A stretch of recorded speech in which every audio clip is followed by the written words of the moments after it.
ನಮಸ್ಕಾರ. ಪಂಚತಂತ್ರದ 2ನೇ ಕಂತಿನ 3ನೇ ದಿವಸ, 2ನೇ ಭಾಗವಾದ ಮಿತ್ರ ಸಂಪ್ರಾಪ್ತಿಯನ್ನು ನಾವು ಅವಲೋಕನ ಮಾಡ್ತಾ ಇದ್ವಿ. ನಿನ್ನೆ ದಿವಸ ನಾನು ಲಘುಪತನಕ ಕಾಗೆ ಹಿರಣ್ಯಕ ಅನ್ನುವ ಇಲಿ ಮಿತ್ರನನ್ನು ಕರೆದುಕೊಂಡು ಬೆನ್ನ ಮೇಲೆ ಕೂಡಿಸ್ಕೊಂಡು ದೂರದ ಒಂದು ಸರೋವರದ ತೀರಕ್ಕೆ ಹೋಯಿತು. ಅಲ್ಲಿ ಮಂಥರಕ ಅನ್ನುವ ಆಮೆ ಒಂದು ಇದೆ ಅಂತ. ಮಂಥರಕ ಅಂದರೆ ನಿಧಾನಕ್ಕೆ ಚಲನೆ ಮಾಡ್ತಕ್ಕಂಥವನು ಅನ್ನುವ ಅರ್ಥ ಕೂಡ ಉಂಟು ಅಂತ ಹೇಳಿದ್ದೆ. ಆಗ ಇಂಥ ಒಳ್ಳೆಯ ಸ್ನೇಹಿತನನ್ನು ಇಷ್ಟು ಬೆನ್ನ ಮೇಲೆ ಹೊತ್ಕೊಂಡು ಬಂದೆ, ನಿನ್ನ ಆಹಾರವಾಗುವ ಎಲಿಯನ್ನು ಬೆನ್ನ ಮೇಲೆ ಹೊತ್ಕೊಂಡು ಬಂದೆ ಅಂದರೆ ಎಂಥ ಸ್ನೇಹ ಇದೆ ಅಂತ ಗೊತ್ತಾಗುತ್ತದೆ. ಏನು ಎಂಥದ್ದು ಈ ಹಿನ್ನೆಲೆ ಅಂತ ಕೇಳಿದಾಗ ಮೊದಲಿಗೆ ಹೇಳಿರ್ತಾನಲ್ಲ ಹಿರಣ್ಯಕ, ನನ್ನ ಸಂಕಟದ ಹಿನ್ನೆಲೆಯನ್ನು ನಾನು ಈಗಲೇ ಹೇಳೋಲ್ಲ, ಹೊಸ ಮಿತ್ರ ಸಿಕ್ಕಾಗ ಎಲ್ಲವನ್ನು ಒಟ್ಟಿಗೆ ಹೇಳ್ತೀನಿ ಅಂತ ಹೇಳಿಬಿಟ್ಟು ಅದನ್ನು ಈಗ ಆರಂಭ ಮಾಡುತ್ತೆ. ಆಮೇಲೆ ವಿವರಣೆಯನ್ನು ಕೊಡೋದಕ್ಕೆ ಶುರು ಮಾಡುತ್ತೆ. ಅಮೃತಸ್ಯ ಪ್ರವಾಹೈ ಕಿಂ ಕಾಯಕ್ಷಾಲನ ಸಂಭವೈ ಚಿರಾನ್ ಮಿತ್ರ ಪರಿಷ್ವಂಗೋ ಯೋಸೌ ಮೂಲ್ಯ ವಿವರ್ಜಿತಃ. ಯಾವ ಅಮೃತದ ಮೀಯುವಿಕೆ ಯಾವುದಿದೆ, ಅಮೃತ ಸ್ನಾನ, ಅದಕ್ಕಿಂತ ಮಿಗಿಲಾದದ್ದು ಸ್ನೇಹಿತನ ಪ್ರೀತಿಪಾತ್ರನ ಆಲಿಂಗನ ಅಂತ ಆರಂಭ ಮಾಡಿಕೊಂಡು ಕೋಯಂ ಮೂಷಕಃ, ಯಾವುದು ಈ ಇಲಿ, ಭಕ್ಷ್ಯಭೂತೋಪಿ ಪೃಷ್ಠಮಾರೋಪ್ಯ ಆನೀತಃ, ನಿನ್ನ ಭಕ್ಷ್ಯ ಆಗಿದ್ದರು, ಇಟ್ಸ್ ಯುವರ್ ಫುಡ್, ಬೆನ್ನ ಮೇಲೆ ಹತ್ತಿಸ್ಕೊಂಡು ಬಂದೆ ಅಂತ ಕೇಳಿದಾಗ ತತ್ಕಿಂ ಬಹುನ ಪರ್ಜನ್ಯಸ್ಯ ಯಥಾಧಾರ ಯಥಾಚ ದಿವಿ ತಾರಕಾ ಸಿಕತಾ ರೇಣವೋ ಯದ್ವತ್ ಸಂಖ್ಯೆಯ ಪರಿವರ್ಜಿತಾ ಸುರದ್ವಿತೀಯಮಿವ ಜೀವಿತಂ ಮಮ. ಈ ಸ್ನೇಹಿತ ನನ್ನ ಬದುಕು ಅನ್ನುವಂತೆ ಆಗಿದೆ. ಹೇಗೆ ಆ ಒಂದು ಮಳೆಯ ಧಾರೆ, ನಕ್ಷತ್ರಗಳ ಕಾಂತಿ ಮತ್ತು ಮಳೆಯ ಧಾರೆಯ ಹನಿಗಳ ಸಂಖ್ಯೆ, ನಕ್ಷತ್ರಗಳ ಕಾಂತಿ ಪುಂಜಗಳ ಬೆಳಕಿನ ಗೋಳಗಳ ಸಂಖ್ಯೆ ಮತ್ತು ಸಮುದ್ರದ ತೀರದ ಮರಳಿನ ಕಣಗಳ ಸಂಖ್ಯೆ ಅಸಂಖ್ಯವೋ, ಎಣಿಸಲಾಗದ್ದೋ, ಆ ರೀತಿ ಸ್ನೇಹಿತರ ಪ್ರೀತಿಯ ಗುಣಗಳು ಮಿಗಿಲಾದದ್ದು, ಇವನ ಗುಣ ಅಷ್ಟು ಮಿಗಿಲಾದದ್ದು ಅಂತ. ಆ ಎಕ್ಸಾಜರೇಷನ್ಗೆ ಮಿತಿಯೇ ಇಲ್ಲದಿರಷ್ಟು ಮಾಡುತ್ತದೆ. ಪ್ರೀತಿ ಹೊಲದಲ್ಲಿ ಅದೇ ಆಗತಕ್ಕಂಥದ್ದು. ಉತ್ಪ್ರೇಕ್ಷೆಯ ಅತಿಶಯೋಕ್ತಿಗಳು ಬರುವುದು. ಯಾಕೆಂದರೆ ಆ ವಿಶ್ವಾಸದ ಬಗೆ ಅಂಥದ್ದು. ಆಮೇಲೆ ಗುಣ ಸಂಖ್ಯಾ ಪರಿತ್ಯಕ್ತಸ್ತದ್ವತ್ ಅಸ್ಯ ಮಹಾತ್ಮನಃ ಪರಂ ನಿರ್ವೇದ ಮಾಪನ್ನಃ ಸಂಪ್ರಾಪ್ತೋಯಂ ತವಾಂತಿಕಂ. ಇವನಿಗೇನೋ ದುಃಖ ಕಾಡ್ತಾ ಇದೆ, ಅದಕ್ಕೆ ನಿನ್ನ ಜೊತೆ ಮಾತಾಡೋಣ, ಅವನ ಹಿನ್ನೆಲೆ ತಿಳ್ಕೊಳ್ಳೋಣ ಅಂದಾಗ ಕಿಮಸ್ಯ ವೈರಾಗ್ಯ ಕಾರಣಂ, ಅವನ ವೈರಾಗ್ಯದ ಕಾರಣ ಏನು, ಅಸ್ಯ ವೈರಾಗ್ಯ ಕಾರಣಂ ಕಿಂ. ಆಗ ನಾನು ಕೇಳಿದ್ರೆ ಹೇಳಲಿಲ್ಲ, ಪರಂ ಅನೇನ ಅಭೀತಂ ಯದ್ ಬಹು ವಕ್ತವ್ಯಮಸ್ತಿ ತತ್ರೈವ ಗತ್ವಾ ಕಥಯಿಷ್ಯಾಮಿ, ಇಲ್ಲಿಗೆ ಬಂದು ಹೇಳ್ತೀನಿ ಅಂತಂದ ಅಂತ. ಪಂಚತಂತ್ರದ ಸಂಸ್ಕೃತ ತುಂಬ ಸರಸ ಸುಂದರ ಸಹಜವಾದ ಸಂಸ್ಕೃತ ಅಂತಂದೆ, ಅದು ನೋಡಿ ಗೊತ್ತಾಗುತ್ತದೆ. ಆಗ ಕೇಳ್ತಾನೆ, ನೆನ್ನೆ ಯಾರೋ ಮಿತ್ರರು ಕೇಳಿದ್ರು ಕಥಮೇ ತತ್, ಯಾಕೆ ಇನ್ನೂ ಬಂದಿಲ್ಲ ಅಂತ. ಮುಂದೆ ಉಪಕಥೆಗಳು ಬಂದಾಗ ಬರುತ್ತದೆ ಅಂತಂದೆ. ಅಸ್ತಿ ದಕ್ಷಿಣಾಪಥೆ ಜನಪದೇ ಮಹಿಳಾರೋಪ್ಯಂ ನಾಮ ನಗರಂ ಅಂತ ಅದು ಶುರು ಮಾಡುತ್ತದೆ. ಎಲ್ಲ ಮಹಿಳಾರೋಪ್ಯದಲ್ಲಿ ನಡೆಯುತ್ತದೆ ಅಂತಂದನೆಲ್ಲ, ಕಾಶಿ ಹೇಗೆ ಜಾತಕ ಕಥೆಗಳಿಗೆ ಬ್ರಹ್ಮದತ್ತ ಆಳ್ತಾ ಇದ್ದಿದ್ದು ಅಂತ ಆ ಬಗೆಯಲ್ಲಿರ್ತಕ್ಕಂಥದ್ದು. ತಸ್ಯ ನಾತಿ ದೂರೇ ಮಠಾಯತನಂ ಭಗವತಃ ಶ್ರೀ ಮಹಾದೇವಸ್ಯ, ಒಂದು ಶಿವನ ದೇವಸ್ಥಾನ, ಒಂದು ಮಠ. ಮಠ ಅನ್ನುವುದಕ್ಕೆ ಈಗ ದೊಡ್ಡ ಎಸ್ಟ್ಯಾಬ್ಲಿಷ್ಮೆಂಟ್ ಅಂತ ಆಗಿದೆ. ಹಿಂದೆ ಹಾಗಿರಲಿಲ್ಲ. ಅಮರಕೋಶದಲ್ಲಿ ಮಠಸ್ತು ಛಾತ್ರಾಯತನಂ ಅಂತ ವಿದ್ಯಾರ್ಥಿಗಳು ಇತ್ಯಾದಿಗಳು ಇರುವಂಥ ಜಾಗ ಅಂತ ಬರುತ್ತದೆ ಅಷ್ಟೇ. ಇಲ್ಲಿ ಒಬ್ಬ ಸನ್ಯಾಸಿ ಇದ್ದ. ತತ್ರ ತಾಮ್ರಚೂಡೋ ನಾಮ ಪರಿವ್ರಾಜಕ ಪ್ರತಿವಸತಿ ಸ್ಮ. ತಾಮ್ರಚೂಡ ಅಂದರೆ ಕೆಂಚಿಗೆ ಜಟೆ ಕಟ್ಟಿರ್ತಕ್ಕಂಥ ತಲೆ ಕೂದಲು ಇರ್ತಕ್ಕಂಥವನು ಅಂತ. ತಾಮ್ರಚೂಡ ಅಂತಂದರೆ ಕೋಳಿ ಅಂತ ಕೂಡ ಅರ್ಥ ಆಗುತ್ತದೆ. ಹುಂಜದ ತಲೆ ಮೇಲೆ ಕೆಂಪಗಿರ್ತಕ್ಕಂಥ ಒಂದು ಮಾಂಸಲವಾದ ಚರ್ಮದ ಶಿಖರ ಇರುತ್ತದಿಲ್ಲ, ಅದರಿಂದಾಗಿ ಅದನ್ನು ತಾಮ್ರಚೂಡ ಅಂತ ಹೇಳ್ತಾರೆ. ಸಂಸ್ಕೃತ ಭಾಷೆಯ ಸೊಗಸಂದರೆ ಅದರ ಪ್ರತಿ ಶಬ್ದವೂ ಕೂಡ ವಸ್ತುವಿನ ಲಕ್ಷಣೀಕರಣ ಆಗಿರುತ್ತದೆ. ನವಿಲಿಗೆ ಶುಕ್ಲಾಪಾಂಗ ಅಂತಾರೆ. ಕಣ್ಣಿನ ಸುತ್ತಲೂ ಬಿಳಿಯ ವರ್ತುಲ ಇರ್ತದೆ, ಅದಕ್ಕಾಗಿ ಶುಕ್ಲಾಪಾಂಗ, ಬೆಳ್ಳಗಿನ ಕಣ್ಣೋಟ ಉಳ್ಳದ್ದು ಅಂತ ಹೇಳಿಬಿಟ್ಟು. ಶಿಖಂಡಿ ಅಂತ, ಶಿಖೆ ತಲೆ ಮೇಲೆ ಶಿಖಂಡ ಇರುತ್ತದೆ ಗರಿ, ಅದಕ್ಕಾಗಿ ಅದನ್ನು ಶಿಖಂಡಿ ಅಂತ ಕರೀತಕ್ಕಂಥದ್ದು. ಸಹಸ್ರ ನೇತ್ರ ಅಂತ 1000 ಕಣ್ಣುಗಳ ನವಿಲುಗರಿ ಇರುವಂಥದ್ದು. ನೀಲಕಂಠ, ಹೀಗೆಲ್ಲ ಆ ರೀತಿಯಲ್ಲಿ ಪ್ರಾಣಿಗಳನ್ನು ಪಕ್ಷಿಗಳನ್ನು ಹಾಗೆ ಗುರುತಿಸ್ತಕ್ಕಂಥದ್ದು. ಉದಾಹರಣೆಗೆ ಚಿರತೆಯನ್ನು ದ್ವೀಪಿ ಅಂತ ಕರೀತಾರೆ. ಕೆಲವು ಕಡೆ ಹುಲಿಗೂ ಹೇಳೋದುಂಟು. ದ್ವೀಪಿ ಯಾಕೆ ಅಂದರೆ ಚಿರತೆಯ ಮೈಮೇಲೆಲ್ಲ ವರ್ತುಲಾಕಾರದ ಮಚ್ಚೆಗಳಿರುತ್ತವೆ. ಆ ಮಚ್ಚೆಯ ಸುತ್ತಲೂ ಹಳದಿಯ ಆವರಣ ಇದ್ದೇ ಇರ್ತದೆ. ಹಳದಿಯ ಹಿನ್ನೆಲೆಯಲ್ಲಿ ಮಚ್ಚೆ ಇರುವಂತೆ ಒಂದೊಂದು ಐಲ್ಯಾಂಡ್, ದ್ವೀಪವಾನ್ ಇತಿ ದ್ವೀಪಿ ಅಂತ ಕರೀತಕ್ಕಂಥದ್ದು. ಮತ್ತು ಹುಲಿಗೆ ಚಿತ್ರಾಂಗ ಅಂತ, ಅದರ ಸ್ಟ್ರೈಪ್ಸ್ ಇರುತ್ತಲ್ಲ, ಆ ಕಾರಣದಿಂದ ಚಿತ್ರಾಂಗ ಅಂತ ಕರೀತಕ್ಕಂಥದ್ದು. ಸಿಂಹದ ಮುಖ ಬಹಳ ವಿಶಾಲವಾಗಿರುತ್ತದೆ, ಅದಕ್ಕೆ ಪಂಚಾಸ್ಯ ಪಚ್ ವಿಸ್ತಾರೆ ಅನ್ನುವ ಧಾತುವಿನಿಂದ ಬಂದ ದೊಡ್ಡ ಮುಖ ಉಳ್ಳದ್ದು. ಹೀಗೆಲ್ಲ ಅರ್ಥಪೂರ್ಣವಾದಂಥ ಹೆಸರುಗಳನ್ನು ನಾವು ನೋಡ್ತೀವಿ. ಮರಗಿಡಗಳಿಗೂ ಕೂಡ ಅದೇ ರೀತಿಯಾಗಿ ಉಂಟು. ಪ್ರತಿಯೊಂದು ಮರಗಿಡಗಳಿಗೂ ಮೂಷಕಪರ್ಣಿ ಅಂತ ಒಂದು ಗಿಡ ಇದೆ. ಆ ಗಿಡದ ಎಲೆಗಳು ಹೇಗಿರ್ತವೆ ಅಂತಂದರೆ ಇಲಿಯ ಕಿವಿಗಳು ಹಾಗಿರುತ್ತವೆ. ಅದಕ್ಕಾಗಿ ಮೂಷಕಪರ್ಣಿ ಅಂತ ಕರೆಯುವಂಥದ್ದು ಉಂಟು. ಅದೇ ರೀತಿಯಲ್ಲಿ ಇಷ್ಟು ಸೂಕ್ಷ್ಮತೆಯ ಪರಿಶೀಲನೆ ಮಾಡಿ ಇಟ್ಟಿರ್ತಾರೆ ಕೆಲವನ್ನೆಲ್ಲ ಅಂತಂದರೆ, ಎಳೆಲೆ ಬಾಳೆ ಅಂತ ಒಂದು ಗಿಡ ಉಂಟು. ಆ ಎಳೆಲೆ ಬಾಳೆಯಲ್ಲಿ 7 ಎಲೆಗಳಿರ್ತವೆ. ಅದನ್ನು ವಿಷಮಚ್ಛದ, ವಿಶಾಲತ್ವಕ್, ಶಾರದ ಅಂತ ಶರತ್ಕಾಲದಲ್ಲಿ ಹೂ ಬಿಡುತ್ತದೆ. ಅದರ ತೊಗಟೆ ವಿಸ್ತಾರವಾಗಿರುತ್ತದೆ ಮತ್ತು ಅದು ಬೆಳ್ಳಗಿರ್ತಕ್ಕಂಥ ಹೂಗಳನ್ನು ಬಿಡುತ್ತದೆ. ಈ ಎಲ್ಲ ವಿವರಣೆಗಳು ಇರ್ತವೆ. ಒಂದು ಆ ಅರಳಿ ಮರ ನೋಡಿದ್ರೆ ಆ ಎಲೆಗಳು ಗಲಗಲ ಅಂತ ಅಲ್ಲಾಡ್ತಾ ಇರೋದ್ರಿಂದ ಚಲದಲ, ಗಜಪ್ರಿಯ ಅನ್ನುವಂಥದ್ದು, ಹೇಮದುಗ್ಧಕ, ಮುರಿದ್ರೆ ಅದರ ಲೇಟೆಕ್ಸು ಬಂಗಾರದ ಬಣ್ಣದಲ್ಲಿರುತ್ತದೆ ಅನ್ನುವಂಥದ್ದು. ಔದುಂಬರಕ್ಕೆ ಕ್ರಿಮಿಫಲ ಅಂತ ಹೆಸರು. ಅದರ ಹತ್ತಿ ಹಣ್ಣಿನ ಒಳಗೆಲ್ಲ ಹುಳುಗಳು ಇರುತ್ತವೆ. ಈ ರೀತಿಯಾಗಿ ಹೀಗೆಲ್ಲ ಉಂಟು. ಇಲ್ಲಿ ತಾಮ್ರಚೂಡ ಅನ್ನೋದು ಅದೇ ಹಾಗೆ. ಮತ್ತು ಆ ಸಂಸ್ಕೃತದ ಸ್ವಾರಸ್ಯ ಏನೆಂದರೆ, ಈ ಥರ ಲಕ್ಷಣೀಕೃತವಾದ ಹೆಸರಿದ್ದರೂ ಅದು ಆರ್ಟಿಫಿಷಿಯಲ್ ಅಂತ ಅನಿಸೋಲ್ಲ. ಹಳಗನ್ನಡವೂ ಹಾಗೆ, ಹಳೆ ತಮಿಳು ಹಾಗೆ, ಲ್ಯಾಟಿನ್ ಗ್ರೀಕ್ ಭಾಷೆಗಳು ಹಾಗೆ. ಆದರೆ ನಮ್ಮ ಹೊಸಗನ್ನಡ ಮೊದಲಾದವು ಅಷ್ಟು ಚೆನ್ನಾಗಿ ಕೇಳಿಸೋದಿಲ್ಲ, ಯಾಕೆಂದರೆ ಅಡಕವಾಗಿರೋದಿಲ್ಲ ಹೆಸರು.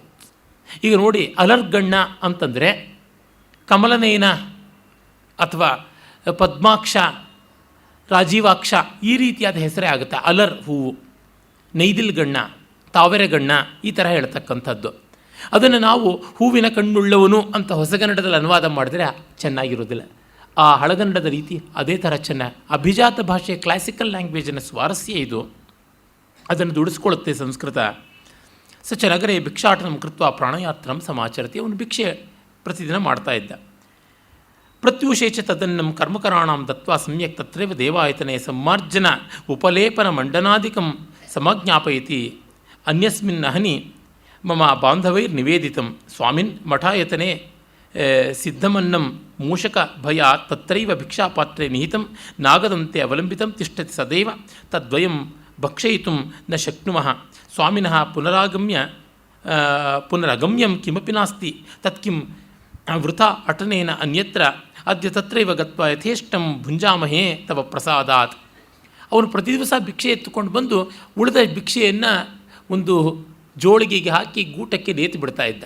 ವಸ್ತುತಃ ಸನ್ಯಾಸಿಗೆ ಈ ರೀತಿಯಾಗಿ ಸಂಗ್ರಹ ಮಾಡಬಾರದು ಅಂತ, ಹೊತ್ತಿಗೆ ಆಗಬೇಕು ಅಂತ. ಕರತಲ ಭಿಕ್ಷಾ ತರುತಲ ವಾಸ ಅಂತ ಭಜಗೋವಿಂದಂ ಸ್ತೋತ್ರದಲ್ಲಿ ಬರುತ್ತದೆ. ಕರಪಾತ್ರಿ ಸ್ವಾಮೀಜಿ ಅಂತಲೇ ಕಾಶಿಯಲ್ಲಿ ಒಬ್ಬರಿದ್ದರು. ಕರಪಾತ್ರಿಯಿಂದ ಬೊಗಸೆಯಲ್ಲಿ ಹಾಕ್ಕೊಂಡು ತಿಂತಾಯಿದ್ರು ಅನ್ನುವಂಥ ಅರ್ಥದಲ್ಲಿ. ಹಾಗಿರಬೇಕಾದವನು ರಾತ್ರಿಗೆ ಡಿನ್ನರ್, ಸಪ್ಪರ್, ಬ್ರೇಕ್ಫಾಸ್ಟ್ ಅಂತೆಲ್ಲ ಅದನ್ನು ಎತ್ತಿಟ್ಕೊಳ್ಳೋಷ್ಟು ಭಿಕ್ಷೆ ಇತ್ತು ಅಂತಂದರೆ ಅದು ಯುಕ್ತವಾದದ್ದಲ್ಲ. ಮಹಾಭಾರತದಲ್ಲಿ ಬರ್ತದಲ್ಲ ಉಪಮನ್ಯುವನ ಕಥೆ, ಹಾಗಾಗುತ್ತದೆ. ಅದಕ್ಕಾಗಿ ಅವನು ಗೂಟ ಹಾಕಿ ಇಟ್ಕೊಳ್ತಾ ಇದ್ದ.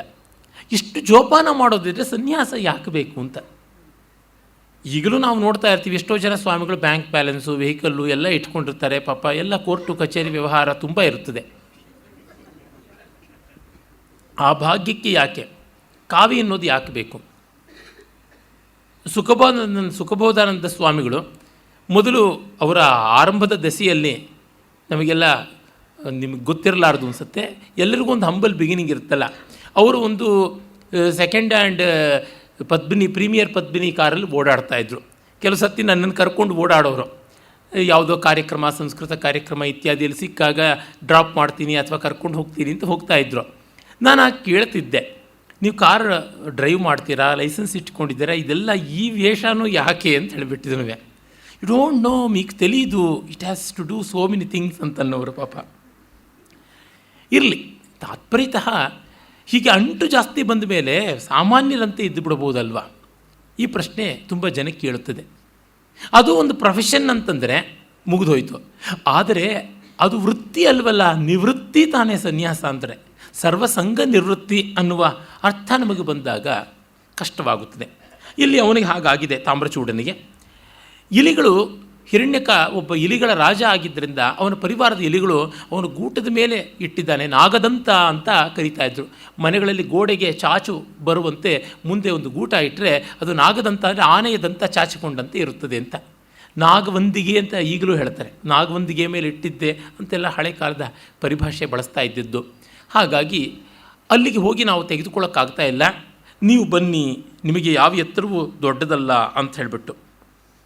ಹಾಗೆ ಇವನು ಹಾಗೆ ಆಗಲಿ ಅಂತ ಹಿರಣ್ಯಕ ಹೋಗ್ತಾನೆ. ಆಮೇಲೆ ತತ್ರ ಭಕ್ಷ್ಯ ವಿಶೇಷಾಣಿ ಸೇವಕಾನಾಂ ದತ್ವ ಪಶ್ಚಾತ್ ಸ್ವಯಮೇವ ಭಕ್ಷಯಾಮಿ, ಎಗರಿ ಅಲ್ಲಿಂದ ತೆಗೆದುಕೊಂಡು ಚೆನ್ನಾಗಿ ಸ್ವೀಕಾರ ಮಾಡ್ತಾ ಇದ್ದಿದ್ದಾಗಿತ್ತು. ಎಲ್ಲ ಆಶ್ರಿತರಿಗೆ ಕೊಡ್ತಕ್ಕಂಥದ್ದಾಗಿತ್ತು. ಅಥ ಕದಾಚಿತ್ತೇನ ಮಮ ರಕ್ಷಣಾರ್ಥಂ ಮಹಾನ್ ಯತ್ನ ಕೃತಃ ಜರ್ಜರ ವಂಶೋಪಿ ಸಮಾನೀತಃ ತೇನ ಸುಪ್ತೋಪಿ ಮಮ ಭಯಾತ್ ಭಿಕ್ಷಾಪಾತ್ರಂ ತಾಡಯಿತಿ. ಅವನು ಆಮೇಲೆ ಏನು ಮಾಡಿಕೊಂಡ, ಒಂದು ದೊಡ್ಡ ಬಿದಿರಿನ ಗಳ ಇಟ್ಟುಕೊಂಡು ಆ ಬಿದಿರಿನ ಗಳವನ್ನು ಸೀಳಿಬಿಟ್ಟು ನೆಲಕ್ಕೆ ತಟ್ಟಿದರೆ ಸಾಕು ದೊಡ್ಡ ಶಬ್ದ ಬರುತ್ತದೆ. ಈ ರೀತಿ ಮಾಡಿ ಅವನಿಗೆ ಎಲಿಯನ್ನು ಓಡಿಸುವಂಥ ಕೆಲಸ ಮಾಡ್ತಾ ಇದ್ದ. ಎಷ್ಟು ಅಭ್ಯಾಸ ಆಗಿತ್ತು ಅಂದರೆ ನಿದ್ರೆನಲ್ಲೂ ಆ ಕೋಲನ್ನು ಹಂಗಂಗೆ ಹೊಡಿತಾ ಇರ್ತಾ ಇದ್ದಂತೆ. ಈ ರೀತಿ ಆಗಿತ್ತು. ಕೌಪೀನ ಸಂರಕ್ಷಣಾರ್ಥಂ ಅಂತ ಸನ್ಯಾಸದ ಲಕ್ಷಣ ಏನು ಅಂತ, ಅವನ ಕಾಷಾಯ ಶಾಟಿ ವಸ್ತ್ರ ಇಲಿ ಕಡಿತಾ ಇತ್ತು ಅಂತ ಕಡೆಗೆ ಮದುವೆ ಮಾಡ್ಕೊಳ್ಳೋ ಸ್ಥಿತಿಗೆ ಬಂದುಬಿಡ್ತಾನೆ. ಇಲ್ಲಿಯನ್ನು ನಿವಾರಿಸೋದಕ್ಕೆ ಬೆಕ್ಕು, ಬೆಕ್ಕಿನ ಹಾಲಿಗಾಗಿ ಹಸುವನ್ನು ನೋಡ್ಕೊಳ್ಳೋದಕ್ಕೆ ಸೇವಕನಿಗೆ ರಾಗಿ ಮುದ್ದೆ ಮಾಡೋಕ್ಕೋದಕ್ಕೆ ಹೆಣ್ಣು, ಹೀಗೆ ಸಂಸಾರ ಬೆಳೆದದ್ದು ಅಂತ. ಆ ರೀತಿಯಲ್ಲಿ ಇವನಿಗೆ ಇದನ್ನು ಕಾಪಾಡಿಕೊಳ್ಳೋದೇ ದೊಡ್ಡದಾಯಿತು. ಆಗ ಅವನ ಸ್ನೇಹಿತ ಒಬ್ಬ ತೀರ್ಥಯಾತ್ರೆ ಮಾಡಿ ಬರ್ತಾನೆ. ಅವನ ಹೆಸರು ಭಾಳ ತಮಾಷೆಯಾಗಿದೆ, ಬೃಹತ್ ಸ್ಪಿಂಗ್ ನಾಮ ಅಂತ ಹೇಳಿಬಿಟ್ಟು. ಬೃಹತ್ ಸ್ಪಿಂಗ್ ಅಂತಂದರೆ ಲಾರ್ಜ್ ಬಟಕ್ಸ್ ಅಂತ. ಒಬ್ಬ ಅವನ ಸ್ನೇಹಿತ ಬರ್ತಾನೆ, ಮಂಗಳೂರು ಕಡೆ ಎಲ್ಲ ಗಜಪುಕ್ಕಳಿಯವರು ಅಂತ ಹೇಳ್ತಾ ಇರ್ತಾರೆ. ನನ್ನ ಮಿತ್ರರು ಜಯರಾಮಾಚಾರ್ಯರು ಹಾಗೆ ಹೇಳ್ತಾ ಇರ್ತಾರೆ. ಹಾಗಾಗಿ ಆತ ಒಬ್ಬ ಬೃಹತ್ತಾದ ಪೃಷ್ಠಭಾಗದವನು ಅಂತಾನೆ ಅವನ ಹೆಸರು. ಬೃಹತ್ ಸ್ಪಿಂಗ್ ನಾಮ ಸನ್ಯಾಸಿ. ಅವನು ಬರ್ತಾನೆ, ಇವನು ನೋಡೋದಕ್ಕೆ ಅಂತ ಬರ್ತಾನೆ. ಇವನ ಸ್ನೇಹಿತ ಕೂಡ ತೀರ್ಥಯಾತ್ರೆ ಮುಗಿಸ್ಕೊಂಡು ಬರ್ತಾನೆ. ಪ್ರಾಗುಣಿಕ ಅಂತಂದರೆ ಅವನು ವಿಶೇಷವಾದ ದೌತ್ಯ ಕಾರ್ಯಕ್ಕಾಗಿ ಬರ್ತಾನೆ. ತನ್ ಪ್ರತ್ಯುತ್ಥಾನ ವಿಧಿನ ಸಂಭಾವ್ಯ ಪ್ರತಿಪತ್ತಿಪೂರ್ವಕಂ ಅಭ್ಯಾಗತ ಕ್ರಿಯೆಯ ನಿಯೋಜಿತ. ಅವನಿಗೆ ಸ್ವಾಗತ ಕೊಡಬೇಕು ಏನು ಅದನ್ನೆಲ್ಲ ಇವನು ಮಾಡ್ತಾನೆ. ಆಮೇಲೆ ರಾತ್ರಿ ಇಬ್ಬರು ಕೂತ್ಕೊಂಡಿದ್ರು. ಕುಶಾಸ್ತರೆ ದರ್ಭಾಸ್ತರಣದ ಮೇಲೆ ಕೂತ್ಕೊಂಡು ಮಾತಾಡ್ತಾ ಇದ್ದರು. ಆಮೇಲೆ ಧರ್ಮಕಥಾಂ ಕಥಯಿತು ಆರಬ್ಧು, ವೇದಾಂತ ತತ್ವಚಿಂತನೆಯೆಲ್ಲ ಮಾಡೋದಕ್ಕೆ ಆರಂಭ ಮಾಡ್ತಾರೆ.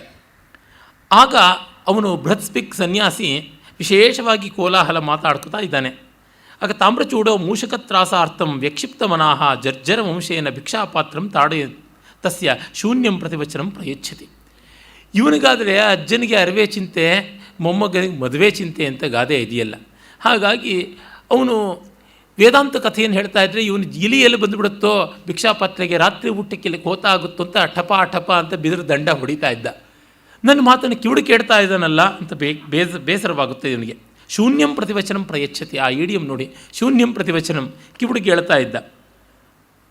ತನ್ಮಯೋ ನಕಿಂಚಿದ್ ಉದಾಹರತಿ, ತನ್ಮಯನಾಗಿ ಅದರೊಳಗೆ ಯಾವುದನ್ನು ಆಹಾ ಹೌದಲ್ವಾ ಈ ರೀತಿಯಾಗಿ ರಿಯಾಕ್ಷನ್ಸ್ ಏನೂ ಕೊಡ್ತಾ ಇಲ್ಲ. ಆ ತಕ್ಷಣ ಇವನಿಗೆ ಕೋಪ ಬಂತು. ಪರಂ ಕೋಪಂ ಉಪಗತಃ ತಮುವಾಚ ಭೋ ತಾಮ್ರಚೂಡ ಪ್ರಜ್ಞಾತಸ್ತ್ವಂ ಸಮ್ಯಂಗ್ ಸುಹೃತ್ ತೇನ ಮಯಾ ಸಹ ಸಾಹ್ಲಾದಂ ನ ಜಲ್ಪಸಿ ತತ್ರ ತದ್ರಾತ್ರಾವಪಿ ತದೀಯಂ ಮಠಂ ತ್ಯಕ್ತ್ವ ಅನ್ಯತ್ರ ಮಠೇ ಯಾಸ್ಯಾಮಿ. ನನ್ನ ಜೊತೆ ಸ್ನೇಹ ಇಲ್ಲ, ವಿಶ್ವಾಸ ಇಲ್ಲ, ಮಾತಿಲ್ಲ, ಕಥೆ ಇಲ್ಲ, ಈ ರಾತ್ರಿ ನಿನ್ನ ಮಠ ಬಿಟ್ಟು ಎಲ್ಲಿಗಾದ್ರೂ ಹೋಗ್ತೀನಿ ಅಂತಾನೆ. ಮತ್ತೆ ಹೇಳ್ತಾನೆ ಹೇಗಿರಬೇಕು. ಏಹಿ ಆಗಚ್ಚ ಸಮಾಶ್ರಯ ಆಸನಮಿದಂ ಕಸ್ಮಾತ್ ಚಿರಾತ್ ದೃಶ್ಯಸೆ ಕಾ ವಾರ್ತಾ ಯತಿ ದುರ್ಬಲೋಸಿ ಕುಶಲಂ ಪ್ರೀತೋಸ್ಮಿ ತೇ ದರ್ಶನಾತ್ ಏವಂ ಯೇ ಸಮುಪಾಗತಾನ್ ಪ್ರಣಯಿನಃ ಪ್ರಹ್ಲಾದಯಂತ್ಯಾದರಾತ್ ತೇಷಾಂ ಯುಕ್ತಮಶಂಕಿತೇನ ಮನಸಾ ಹರ್ಮ್ಯಾಣಿ ಗಂತುಂ ಸದಾ. ಇದು 4 ಸಾಲಿನಲ್ಲಿ ಶಾರ್ದೂಲ ವಿಕ್ರೀಡಿತ ಛಂದಸ್ಸಿನಲ್ಲಿ ಎಷ್ಟು ಅಡಕವಾಗಿ ಕವಿ ಹೇಳಿಬಿಟ್ಟಿದ್ದಾನೆ. ಯಾರ ಮನೆಗೆ ಯಾತಕ್ಕೆ ನಾವು ಹೋಗ್ತೀವಿ, ಈ ರೀತಿಯಾದ ಲಕ್ಷಣ ಇಲ್ಲದೆ ಇದ್ದರೆ ಯಾರೂ ಯಾವ ಮನೆಗೂ ಸುಳಿಯೋದಿಲ್ಲ ಅಂತ. ಬನ್ನೀರೈ ಕುಶಲಮೇ ಚಿರಕಾಲದೊಳಾಯಿತು ದರ್ಶನಂ ಕುಳ್ಳಿರಿಂ ಅಂಗಮೇಕೆ ಸೊರಗಿರ್ಪುದು ಅದಾವುದ ವಾರ್ತೆಯನ್ನು ತುಂ ಬಂದರ ಚಿತ್ತಮಂ ಸೆಳವ ಸೌಹೃದ ಮಿರ್ಪೊಡೆ ಹರ್ಮ್ಯಕೈದುವರ್ ಶೂನ್ಯ ಮನಸ್ಕರೊಳ್ ನುಡಿಯೇ ಬರ್ಪರೆ ಕೆಮ್ಮನೆ ಮಿತ್ರ ಬಾಂಧವರ್. ತುಂಬ ಸೊಗಸಾಗಿ ಇವರು ಉತ್ಪಲಮಾಲಾ ಛಂದಸ್ಸಲ್ಲಿ ನರಸಿಂಹಶಾಸ್ತ್ರಿಗಳ ಅನುವಾದ ಮಾಡಿದ್ದಾರೆ. ಗೇಹಿ ಬಾ, ಆಗಚ್ಚ, ಬಾ ಬಾ, ಸಮಾಶ್ರಯ ಆಸನಂ ಇದಂ, ಈ ಆಸನದಲ್ಲಿ ಕೂತ್ಕೊಪ್ಪ, ಬನ್ನಿ ಬನ್ನಿ ಕೂತ್ಕೊಳ್ಳಿ. ಕಸ್ಮ ಅಚ್ಚಿರ ದೃಶ್ಯತೆ, ತುಂಬ ದಿವಸ ಆಯ್ತಲ್ಲ, ಏನು ಅಪರೂಪ ಆಗಿಬಿಟ್ರಲ್ಲ. ಕನ್ನಡದಲ್ಲಿ ಅಪರೂಪ ಅನ್ನೋ ಶಬ್ದಕ್ಕೆ ಅಪಾರ್ಥ ಇಲ್ಲ, ಸಂಸ್ಕೃತದಲ್ಲಿ ಅಪರೂಪ ಅಂದರೆ ಕುರೂಪ ಅಂತ ಅರ್ಥ. You are seen very rarely ಅನ್ನುವ ಅರ್ಥದಲ್ಲಿ. ವಿರಳ ದರ್ಶನ, ಚಿರಾತ್ ದರ್ಶನ, ಕಾವಾರ್ಥ, ಏನು ಸುದ್ದಿ, ಅತಿ ದುರ್ಬಲೋಸಿ, ಏನು ತುಂಬ ಸೊರಗಿಬಿಟ್ರಲ್ಲ, ಉತ್ತರ ಕನ್ನಡದ ಭಾಷೆಯಲ್ಲಿ ಹಾಳಾಗಿಬಿಟ್ಟಿದ್ದೀರಲ್ಲ ಅಂತ ಹೇಳ್ತಾರೆ. ಕುಶಲಂ ಸೌಖ್ಯವೇ, ಪ್ರೀತೋಸ್ಮಿತೆ ದರ್ಶನಾತ್, ನಿಮ್ಮನ್ನು ನೋಡಿ ಬಹಳ ಸಂತೋಷವಾಯಿತು. ಹೀಗೆ ಏವಂ ಯೇ ಸಮುಪಾಗತಾನ್ ಪಡೆಯಿನಃ ಪ್ರಹ್ಲಾದಯಂತೆ ಆದರಾತ್, ಆತ್ಮೀಯತೆಯಿಂದ ಯಾರು ಬಂದವರನ್ನು ಆದರಿಸ್ತಾರೋ ತೇಷಾಂ ಯುಕ್ತಮಶಂಕಿತೇನ ಮನಸ ಹರ್ಮ್ಯಾಣಿ ಗಂತುಂ ಸದಾ, ಅಂಥವ್ರ ಮನೆಗೆ ಯಾವ ಚಿಂತೆಯೂ ಇಲ್ಲದೆ ಹೋಗ್ಬೋದು ಅಂತ ಅನಿಸುತ್ತೆ. ಮನೆಗೆ ಬಾಗಿಲತ್ರಕ್ಕೆ, ಇಡೀ ಬಾಗಿಲಿಗೆ ಮತ್ತೊಂದು ಬಾಗಿಲಿನಂತೆ ಅಡ್ಡ ನಿಂತ್ಕೊಂಡು ಬನ್ನಿ ಅಂದರೆ ಎಲ್ಲಿಗೆ ಹೋಗಬೇಕು, ಅವ್ರ ಬಾಯೊಳಗೆ ಹೋಗಬೇಕು ನಾವಷ್ಟೇ. ಬಾಯಲ್ಲಿ ಒಂದು, ಮೈಯಲ್ಲಿ ಒಂದು, ಬಾಡಿ ಲ್ಯಾಂಗ್ವೇಜ್ ಅಂತೀವಲ್ಲ, ಅದು ಬೇರೆಯೇ ಆಗಿರುತ್ತೆ. ಹೀಗಾದರೆ ಹೇಗೆ ಹೋಗೋದು? ಬಂದ್ರಾ ಅಂತಂದರೆ ಬರಬಾರ್ದಾಗಿತ್ತು ಅಂತ. ಇದು ಬೇಕಾ ಅಂತ ಕೇಳಿದ್ರೆ ಖಂಡಿತವಾಗಿ ಅವ್ರು ಬೇಡ ಅಂತಾರೆ. ಸಲಿಗೆ ಇದ್ದರೆ ಪರವಾಗಿಲ್ಲ, ಸಲಿಗೆ ಇಲ್ದಿದ್ರೆ ತಗೊಳ್ಳಿ ಅಂತನಬೇಕೇ ಹೊರತು ಮತ್ತೊಂದು ರೀತಿ ಅಲ್ಲ. ನಿಜ, ಅವ್ರವ್ರ ಮನೆಯ ಪರಿಸ್ಥಿತಿ ಶಕ್ತಿ ಹೇಗಿರುತ್ತೋ, ಆದರೆ ಬಂದವರು ತತ್ಮಟ್ಟಿಗೆ ಅಷ್ಟು ಅರ್ಥ ಮಾಡಿಕೊಳ್ತಾರೆ ಅನ್ನುವಂಥದ್ದೆಲ್ಲ ಇರುತ್ತದೆ. ಗೃಹೀ ಯತ್ರಾಗತಂ ದೃಷ್ಟ ದಿಶೋ ವೀಕ್ಷೇತ ವಾಪ್ಯತಃ ತತ್ರ ಯೇ ಸದನೆ ಯಾಂತಿ ತ್ರಯಶೃಂಗರಹಿತಾ ವೃಷಾ ನಾಭ್ಯುತ್ಥಾನ ಕ್ರಿಯಾ ಯತ್ರ ನಾಲಾಪ ಮಧುರಾಕ್ಷರಾ ಗುಣದೋಷಕಥಾನೈವ ತತ್ರ ಹರ್ಮ್ಯೇನ ಗಮ್ಯತೆ.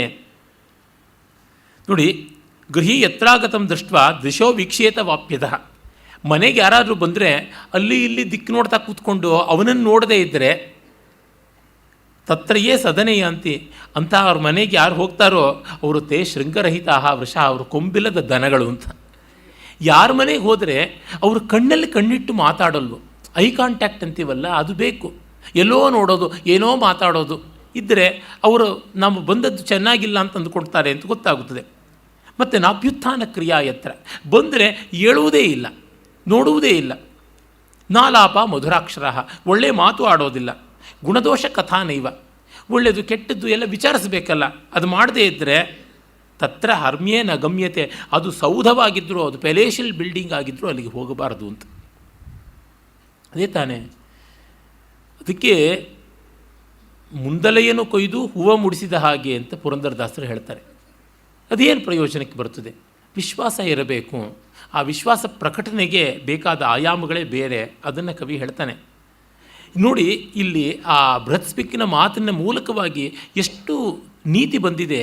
ಕವಿಯ ಉದ್ದೇಶವೇ ಅಲ್ಲಿರ್ತಕ್ಕಂಥದ್ದು. ಲೋಕ ವ್ಯವಹಾರವೂ ಕೂಡ ಒಬ್ಬರು ನಾವು ಹೇಗೆ ಕಾಣಬೇಕು, ಮತ್ತು ಒಬ್ಬರ ಮನೆಗೆ ಹೋದರೆ ನಾವು ಬೇಕಾದವರ ಬೇಡದವರ ಅಂತ ತಿಳ್ಕೊಳ್ಳೋದಿದೆಯಲ್ಲ, ಅದು ಹೇಗೆ ಅಂತಲೂ ಗೊತ್ತಾಗುತ್ತದೆ.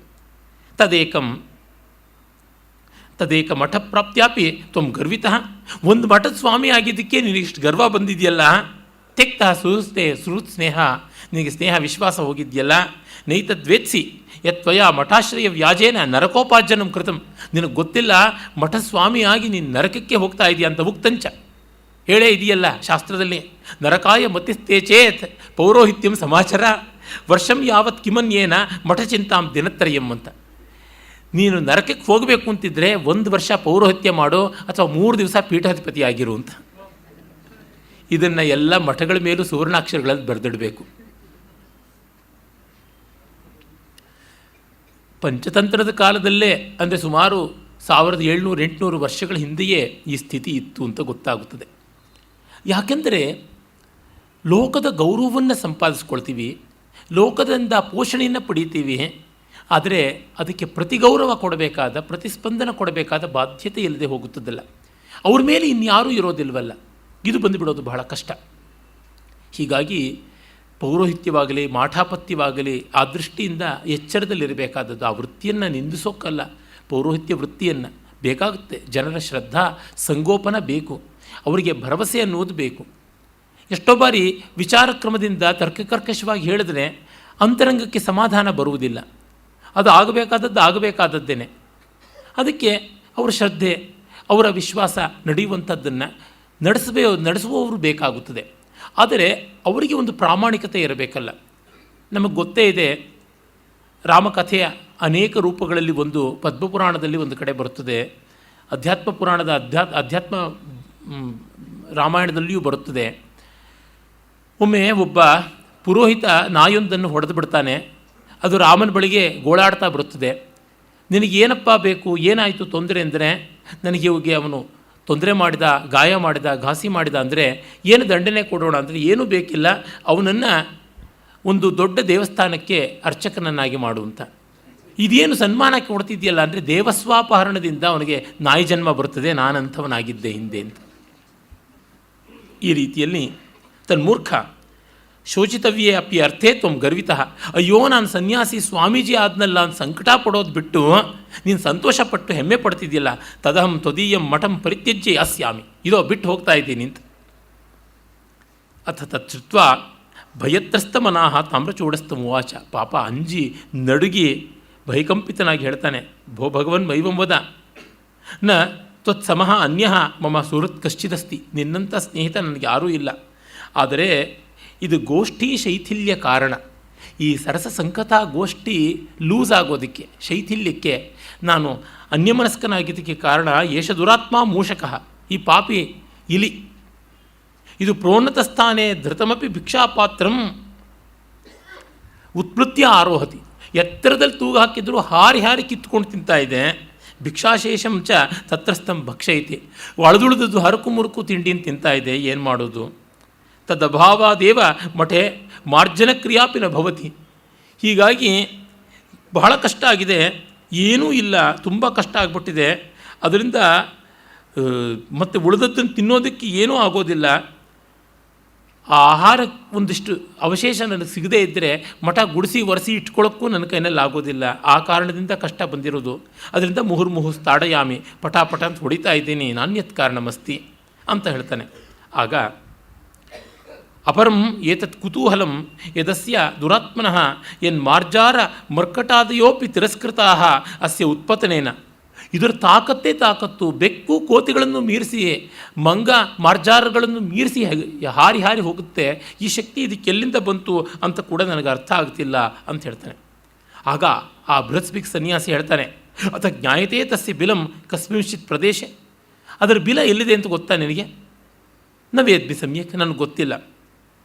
ಸಾಹ ನೂನಂ ನಿಧಾನಸ್ಯೋಪರಿ ತಸ್ಯ ಬಿಲಂ, ನಿಜವಾಗಿಯೂ ಅದರ ಬಿಲದ ಕೆಳಗಡೆ ನಿಧಿ ಇರಬೇಕು, ನಿಧಿ ಮೇಲೆ ಅದರ ಬಿಲ ಇರಬೇಕು. ನಿಧಾನೋಷ್ಮಣ ನಿಶ್ಚಿತಂ ಪ್ರಕೂರ್ಧತೆ ಅಸು, ಕೂರ್ಧನ ಅಂತಂದರೆ ನೆಗೆತ ಅಂತ. ಆ ನಿಧಿ ಕೆಳಗಿರೋದ್ರಿಂದ ಇದಕ್ಕಿಷ್ಟು ಕೊಬ್ಬು ಬಂದು ಮೇಲೆ ಹಾರ್ತಾ ಇದೆ ಅಂತ. ದುಡ್ಡಿನ ಬಲ ಕೆಳಗಿದ್ದರೆ ಇಷ್ಟು ಹಾರ್ತಾರೆ ಅಂತ. ಹಾರಾಟ ಯಾಕೆ ಇಷ್ಟೇ ಆಗತಕ್ಕಂಥದ್ದು. ಪಾಪ ನಮ್ಮ ತೆನೆ ಹೊತ್ತ ಹೆಣ್ಣಿನ ಪಕ್ಷದ ಗತಿ ಏನಾಗಿದೆ ಅಂದರೆ, ಅವರ ಕ್ಯಾಂಡಿಡೇಟ್ಗಳೇ ವಿತ್ಡ್ರಾ ಮಾಡ್ಕೋತಾ ಇದ್ದಾರೆ. ನಮಗೆ 7 ಕೋಟಿ ಕೊಡದೇ ಇದ್ದರೆ, ಈಗ 5 ಕೋಟಿ ಕೊಡದೇ ಇದ್ದರೆ, 3 ಕೋಟಿ ಸಾಲ ಕೊಡದೇ ಇದ್ದರೆ ನಾವು ವಿತ್ಡ್ರಾ ಮಾಡ್ಕೋತೀವಿ ಅಂತಿದ್ದಾರೆ. ಯಾಕೆಂದರೆ ಹಣವಿದ್ದಲ್ಲಿ ಎಲ್ಲ ಗುಣಗಳು ಬರ್ತವೆ. ಪಾಪ ಇವರಿಗೆ ಅಧಿಕಾರ ಹೋಗಿ ಆಯಿತು, 5-6 ವರ್ಷ ಆಯಿತು, ಇದ್ದದ್ದೆಲ್ಲ ಇನ್ನು ಕರಗ್ತಾ ಇದೆ. ಪಾಪ ಏನು ಮಾಡೋದಕ್ಕೆ ಸಾಧ್ಯವಾಗುತ್ತದೆ? ಮಾಜಿ ಪ್ರಧಾನಿಗಳ ಪಕ್ಷ ಕಷ್ಟ. ಅದೇ ಕಾಂಗ್ರೆಸ್ಸಿಗೆ ಆ ರೀತಿಯಾಗಿಲ್ಲ. ಎಷ್ಟು ಬೇಕಾದ್ರೂ ಖರ್ಚು ಮಾಡೋದಕ್ಕಾಗುತ್ತೆ. ಎಷ್ಟು 2G 3G ಇಂದ 100 Gಗಳವರೆಗೆ ಬೇಕಾದಷ್ಟು ಮಾಡಿಕೊಂಡಿದೆ. ಈ ಕಾರಣದಿಂದ 6G ಪಕ್ಷಕ್ಕೆ ಕೊರತೆಯೇ ಇಲ್ಲ. ಅದರಿಂದಲೇ ಇಲಿ ಹಾರದಂತೆ ಅವರು ಹಾರ್ತಾ ಇದ್ದಾರೆ. ಆ ರೀತಿ ಹಣ ಇದ್ದ ಹಿನ್ನೆಲೆಯಲ್ಲಿ ಅದೊಂದು ಮೆಟಫಾರ್ ಆಗಿರ್ತಕ್ಕಂಥದ್ದು. ದುಡ್ಡಿದ್ದ ನೆಲದಿಂದ ಅದೆಷ್ಟು ಮೇಲಕ್ಕೆ ಹಾರ್ತಾ ಇದೆ ಅಂತ ಇವನು ಬೃಹಸ್ಪಿಕ್ ಸನ್ಯಾಸಿಗೆ ಒಂದು ಹೊಳೆದಿದೆ. ಅವನು ಹೇಳ್ತಾನೆ ಮುಕ್ತಂಚ, ಮತ್ತು ಅವನು ಅದಕ್ಕೆ ಉದಾಹರಣೆಯನ್ನು ಕೊಡ್ತಾನೆ. ಉಷ್ಮಾಪಿ ವಿತ್ತಜೋ ವೃದ್ಧಿಂ ತೇಜೋ ನಯತಿ ದೇಹಿನಾಂ ಕಿಂಪುನಸ್ತಸ್ಯ ಸಂಭೋಗ ತ್ಯಾಗಕರ್ಮ ಸಮನ್ವಿತ. ಅಷ್ಟು ಯಾಕೆ, ಹಣದ ಶಾಖ ಒಂದು ಸ್ವಲ್ಪ ಇದ್ದರೆ ಮನುಷ್ಯ ಎಷ್ಟು ಮಿಂಚ್ತಾನೆ, ಎಷ್ಟು ಕಳೆ ಬರುತ್ತದೆ. ಇನ್ನು ಅದನ್ನು ಅನುಭವಿಸ್ತಾ ಇದ್ರಂತೂ ಕೇಳದೇ ಬೇಕಾಗಿಲ್ಲ, ಆ ರೀತಿ ಆದದ್ದು ಅಂತ. ಹಣದಿಂದ ಬರುವ ಕಳೆಯೇ ಕಳೆ ಅಂತ ಹೇಳಿಬಿಟ್ಟು, ಅಂದರೆ ಇದು ವಾಸ್ತವವನ್ನು ಹೇಳುತ್ತದೆ. ಒಬ್ಬರಿಗೆ ಯಾವ ರೀತಿ ಧೈರ್ಯ ಬರುತ್ತದೆ ಅಂತ. ಏನೂ ಮಾಡಬೇಕಾಗಿಲ್ಲ, ಜೇಬಲ್ಲಿ ದುಡ್ಡಿದೆ ಅಂದರೆ ಸಾಕು. ನನ್ನ ಮಿತ್ರರು ಘನಪಾಟಿ ರಾಜಗೋಪಾಲ ಶರ್ಮಾ ಹೇಳೋರು, ಜೇಬಲೆ 100 ರೂಪಾಯಿ ಇರಕ್ಕನ್ನು ಬೆಂಗಳೂರೆಲ್ಲ ಆಟೋಲ್ಲಿ ಸುತ್ತಿಟ್ಟು ಬರಲ್ಲ ಅಂತ. ಅದು ಹೇಳ್ತಾ ಇದ್ದಿದ್ದು 15 ವರ್ಷದ ಕೆಳಗೆ, ಈಗಲ್ಲ. ಅಷ್ಟಿದ್ರೆ ಸಾಕು, ಆಟೋದಲ್ಲಿ ಹೋಗಿ ಬರೋಕ್ಕೆ ತಾಕತ್ತು ಬರುತ್ತದೆ ಅಂತ ಇದ್ರು. ಧೈರ್ಯ ಅನ್ನುವುದು ಆ ರೀತಿಯಾಗಿ ನಾನಾ ಮುಖಾತ್ಮಕವಾದದ್ದು. ನಾಕಸ್ಮಾತ್ ಚಂಡಿಲಿ ಮಾತಃ ವಿಕ್ರೀಣಾತಿ ತಿಲೈಸ್ತಿಲಾನ್ ಲುಂಚಿತಾನ್ ಇತರೇರ್ಯೇನ ಹೇತುರತ್ರ ಭವಿಷ್ಯತಿ. ಮತ್ತು ಅದಕ್ಕೆ ಒಂದು ದೃಷ್ಟಾಂತ ಕಥೆಯನ್ನು ಹೇಳ್ತದೆ. ನ ಅಕಸ್ಮಾತ್ ಚಂಡಿಲಿ ಮಾತಃ ವಿಕ್ರೀಣಾತಿ ತಿಲೈಸ್ತಿಲಾನ್. ಕರಿ ಎಳ್ಳನ್ನು ಪ್ರಮಾಣಕ್ಕೆ ಸರಿಯಾಗಿ ಬಿಳಿ ಎಳ್ಳನ್ನು ಕೊಡ್ತೀನಿ ಅಂತ ಯಾವಳು ಸುಮ್ಮನೆ ಹೇಳೋಲ್ಲ, ಅಲ್ಲಿ ಏನೋ ಒಂದು ವಿಶೇಷ ಇರಬೇಕು ಅನ್ನೋ ಕಥೆ ನಿಂಗೆ ಗೊತ್ತಿಲ್ವಾ ಅಂತ. ನೋಡಿ, ಮುಂಚೆ ಎಲ್ಲ ನೈಲಾನ್ ಎಳ್ಳು ಅನ್ನೋದು ಇರಲಿಲ್ಲ. ಕರಿ ಎಳ್ಳನ್ನು ಉಜ್ಜಿ ಬಿಳಿ ಎಳ್ಳು ಮಾಡಬೇಕು, ಆ ಬಿಳಿ ಎಳ್ಳನ್ನು ಮತ್ತೆ ಉಜ್ಜಿ ಇನ್ನೊಂದು ಪೊರೆ ಕಳಿಸಿದರೆ ನೈಲಾನ್ ಎಳ್ಳು ಅನ್ನುವಂಥದ್ದು ಈಗ ಸಂಕ್ರಾಂತಿಗೆಲ್ಲ ಬೇಕಾಗಿರೋದು ಬರ್ತದೆ. ಈಗ ಸುಲಭ ಆಗಿದೆ, ಮೊದಲು ಕಷ್ಟ ಇತ್ತು. ಕರಿ ಎಳ್ಳನ್ನು ನೆನೆಸಿ ಆಮೇಲೆ ಅದನ್ನು ಬಂಡೆಯ ಮೇಲೆ ಉಜ್ಜಬೇಕಾಗಿತ್ತು. ಉಜ್ಜಿ ತೊಳೆಯೋದು, ತೊಳೆದು ಒಣಗಿ ಹಾಕೋದು, ಇವೆಲ್ಲ ಬೇಕಾದಷ್ಟು ರಗಳೆ ಇದ್ದದ್ದಾಗಿತ್ತು. ಹಾಗಾಗಿ ಆಗೆಲ್ಲ ಪುಳಿಯೋಗರೆ ಇತ್ಯಾದಿ ಎಳ್ಳು ಪುಡಿ ಚಿತ್ರಾನ್ನ ಮಾಡಿದ್ರೆ ಕಪ್ಪಿಗೆ ಕಾಣಿಸ್ತಾ ಇದ್ವು. ಕರಿ ಎಳ್ಳಲ್ಲೇ ಮಾಡ್ತಾಯಿದ್ರು, ಉಜ್ಜುವ ಶ್ರಮ ಬೇಡ ಅಂತ. ಮತ್ತು ಅದು ಆರೋಗ್ಯಕ್ಕೂ ಒಳ್ಳೆಯದಾಗಿತ್ತು. ಒಬ್ಬಳು ಯಾವಳು ಕರಿ ಎಳ್ಳಿನ ಪ್ರಮಾಣಕ್ಕೆ ಸರಿಯಾಗಿ ಬಿಳಿ ಎಳ್ಳು ಕೊಡ್ತೀನಿ, ನನಗೆ ಯಾರು ಕರಿ ಎಳ್ಳು ಕೊಡ್ತೀರಾ ಅಂತ ಕೇಳಿದ್ರೆ ಇನ್ನೊಬ್ಬಳು ಪೆದ್ದಿ ತೊಗೊಂಡ್ಲಂತೆ. ಆಗ ಅವಳ ಮನೆಯವರು ಹೇಳಿದ್ದು, ಇದು ಸುಲಭದಲ್ಲಿ ಆಗುವಂಥದ್ದಲ್ಲ, ಈ ರೀತಿ ಮಾಡಿರಬೇಕು ಅಂದರೆ ಏನೋ ಅತಂತ್ರ ಆಗಿರಬೇಕು ಅಂತ. ಗೂಢಹೇತು ಶಾಂಡಿಲಿ ತಿಲಚೂರ್ಣ ವಿಕ್ರಿಯ ಕಥಾ ಅಂತ ಕಥೆ ಬರ್ತದೆ. ತಾಮ್ರಚೂಡಾಹ ಕಥಮೇತತ್ ಬಂತು ನೋಡಿ, ಕಥಮೇತತ್. ಇದು ಹೇಗೆ, ಕಥಂ ಏತತ್ ಇದು ಹೇಗೆ ಅಂತ ಯಾವುದೋ ಒಂದು ಪ್ರಕರಣವನ್ನು ಇವನು ಸನ್ಯಾಸಿ ಹೇಳ್ತಾನೆ. ಏಕದಾಹಂ ಕಸ್ಮಿಂಶ್ಚಿತ್ ಸ್ಥಾನೇ ಪ್ರಾವೃಟ್ಕಾಲೇ ವ್ರತಗ್ರಹಣ ನಿಮಿತ್ತಂ ಕಂಚಿತ್ ಬ್ರಾಹ್ಮಣಂ ವಾಸಾರ್ಥಂ ಪ್ರಾಂತಿತವಾನ್. ನಾನು ಯಾವಾಗಲೂ ಒಮ್ಮೆ ಚಾತುರ್ಮಾಸ್ಯದ ಕಾಲದಲ್ಲಿ ಒಬ್ಬ ಬ್ರಾಹ್ಮಣನನ್ನು ಬೇಡಿಕೊಂಡೆ. ತತಶ್ಚ ತದ್ವಚನಾತ್ತೇನಾಪಿ ಶುಶ್ರೂಷಿತಃ ಸುಖೇನ ದೇವತಾರ್ಚನ ಪ್ರಸ್ತಿಷ್ಠಾಮಿ. ಹಾಗಾಗಿ ಅವನ ಮನೆಯಲ್ಲಿಯೇ ನಾನು ವಾಸ ಮಾಡ್ತಾ ಇದ್ದೆ. ಬಿಡಿ ಸನ್ಯಾಸಿಗಳಲ್ವ, ಯಾವುದೋ ಒಬ್ಬ ಬ್ರಾಹ್ಮಣನ ಮನೆಯಲ್ಲಿ 1-2-3 ತಿಂಗಳು ವರ್ಷಾವಾಸ ಮಾಡ್ತಾ ಇದ್ದ. ಆತ ಅನ್ಯಸ್ಮಿನ್ ನಹನಿ ಪ್ರತ್ಯೂಷೆ ಪ್ರಬುದ್ಧೋಹಂ ಬ್ರಾಹ್ಮಣೀ ಸಂವಾದೆ ದತ್ತಾವಧಾನ ಶೃಣೋಮಿ. ಇವನ ಯಾವ ಆತಿಥೇಯ ಹೋಸ್ಟ್ ಇದ್ದ, ಆತನ ಹೆಂಡತಿ ಜೊತೆಗೆ ಮಾತಾಡೋದನ್ನು ಒಂದು ಬೆಳಗ್ಗೆ ಕೇಳ್ದ. ಬ್ರಾಹ್ಮಣಿ ಪ್ರಭಾತೆ ದಕ್ಷಿಣಾಯನ ಸಂಕ್ರಾಂತಿ ಅನಂತದಾನ ಫಲದ ಭವಿಷ್ಯತಿ. ನಾಳೆ ಬೆಳಗ್ಗೆ ದಕ್ಷಿಣಾಯನ ಸಂಕ್ರಮಣ ಬರುತ್ತದೆ ಅಂತಂದರೆ ಅದು ವಿಶೇಷವಾದಂಥದ್ದು. ಉತ್ತರಾಯಣ ಬರುವಂಥದ್ದು ಹೇಗೆ ಆ ಒಂದು ಮಕರ ಸಂಕ್ರಮಣ ಅನ್ನುವಂಥದ್ದು ಪ್ರಸಿದ್ಧವಾದದ್ದು ಉಂಟು, ಅದೇ ರೀತಿ ಮಕರಕ್ಕೆ ವಿರುದ್ಧ ದಿಕ್ಕಿನಲ್ಲಿರ್ತಕ್ಕಂಥದ್ದು ಅಂತಂದರೆ ಕಟಕ ಸಂಕ್ರಮಣ ಅದು ಆಗುತ್ತದೆ. ಆಗ ಉತ್ತರಾಯಣದ ಪ್ರತಿಯಾದ ದಕ್ಷಿಣಾಯನ ಬರುತ್ತದೆ. ಆವತ್ತು ತಿಲದಾನ ಮಾಡಬೇಕು, ಅನಂತ ಫಲ ಬರುತ್ತದೆ ಅಂತ. ನೋಡಿ, ಮಳೆಗಾಲದಲ್ಲಿ ಕಟಕ ಸಂಕ್ರಮಣ ಆಗುತ್ತದೆ. ಅದು ಬಹಳ ಚೆನ್ನಾಗಿ ಗೊತ್ತು ಮಾಡಿಕೊಂಡು ಈ ಕಾವ್ಯವನ್ನು ಬರೆಯುವಾಗ ಇಷ್ಟು ಚೆನ್ನಾಗಿ ಕಾಲದ ಲೆಕ್ಕ ಹಾಕಿರ್ತಕ್ಕಂಥದ್ದು. ಚಾತುರ್ಮಾಸ್ಯ ಮಳೆಗಾಲದಲ್ಲಿ ಅನ್ನೋದಿಟ್ಟುಕೊಂಡು ಈ ಕಥಾ ವಿವರದಲ್ಲಿ ಕೂಡ ಟೆಕ್ನಿಕ್ಯಾಲಿಟಿಯನ್ನು ಮೇಂಟೈನ್ ಮಾಡಿದ್ದಾನೆ ಕವಿ. ತದಹಂ ಪ್ರತಿಗ್ರಹಾರ್ಥಂ ಗ್ರಾಮಾಂತರಂ ಯಾಸ್ಯಾಮಿ. ನಾನು ಹಾಗಾಗಿ ಬೇಕಾದಷ್ಟು ದಾನ ಸ್ವೀಕಾರಕ್ಕೂ ಹೋಗಿ ಬರಬೇಕು. ತ್ವಯಾ ಬ್ರಾಹ್ಮಣಸ್ಯ ಏಕಸ್ಯ ಭಗವತಃ ಸೂರ್ಯಸ್ಯ ಉದ್ದೇಶೇನ ಕಿಂಚಿತ್ ಭೋಜನಂ ದಾತವ್ಯಂ. ಬ್ರಾಹ್ಮಣನಿಗೊಬ್ಬನಿಗೆ ಸೂರ್ಯ ಪ್ರೀತ್ಯರ್ಥವಾಗಿ ಭೋಜನವನ್ನು ಮಾಡಬೇಕು ಅಂಥೇಳ್ಬಿಟ್ಟು ಅಂತಾನೆ. ಆಗ ತಚ್ಚುತ್ವ ಬ್ರಾಹ್ಮಣಿ ಪರಶುತರವಶರಿಸ್ತಂ ಭರ್ತ್ಸಯಮಾನ ಪ್ರಾಹ. ಆಗ ಬ್ರಾಹ್ಮಣಿ ಬಾಯಿಗೆ ಬಂದಂಗೆ ಬೈತಾಳೆ, ಕುತಸ್ತೆ ದಾರಿದ್ರ್ಯೋಪಹತಸ್ಯ ಭೋಜನ ಪ್ರಾಪ್ತಿ. ನೀನೇ ಬಡತನದಲ್ಲಿದ್ಯಾ, ನೀನು ಯಾರಿಗೂ ಊಟ ಹಾಕೋದು. ತತ್ಕಿಂ ನ ಲಜ್ಜಸೆ ಏವಂ ಬ್ರುವಾಣ ಅಪಿ ಚ ನಮಯ ತವ ಸಹ ಹಸ್ತಲಜ್ಞ ಕ್ವಚಿದಪಿ ಲಬ್ಧಂ ಸುಖಂ. ನಿನ್ನ ಕೈ ಹಿಡಿದು ನನಗೆಂದೂ ಸುಖ ಇಲ್ಲ ಅಂತ. 1700 ವರ್ಷಗಳ ಕೆಳಗೂ ಹೀಗೆ ಇತ್ತು ಮನೆಗಳ ಪರಿಸ್ಥಿತಿ. ನಿಮ್ಮನ್ನು ಕಟ್ಕೊಂಡು ನೋಡಿ ಬಂತು ನನಗೆ ಜನ್ಮಕ್ಕೆ ಯಾವ ನೆಮ್ಮದಿನೂ ಇಲ್ಲ, ಒಂದು ಸಿನಿಮಾನ ಸೀರೆನ ಏನೂ ಇಲ್ಲ ಅಂತ.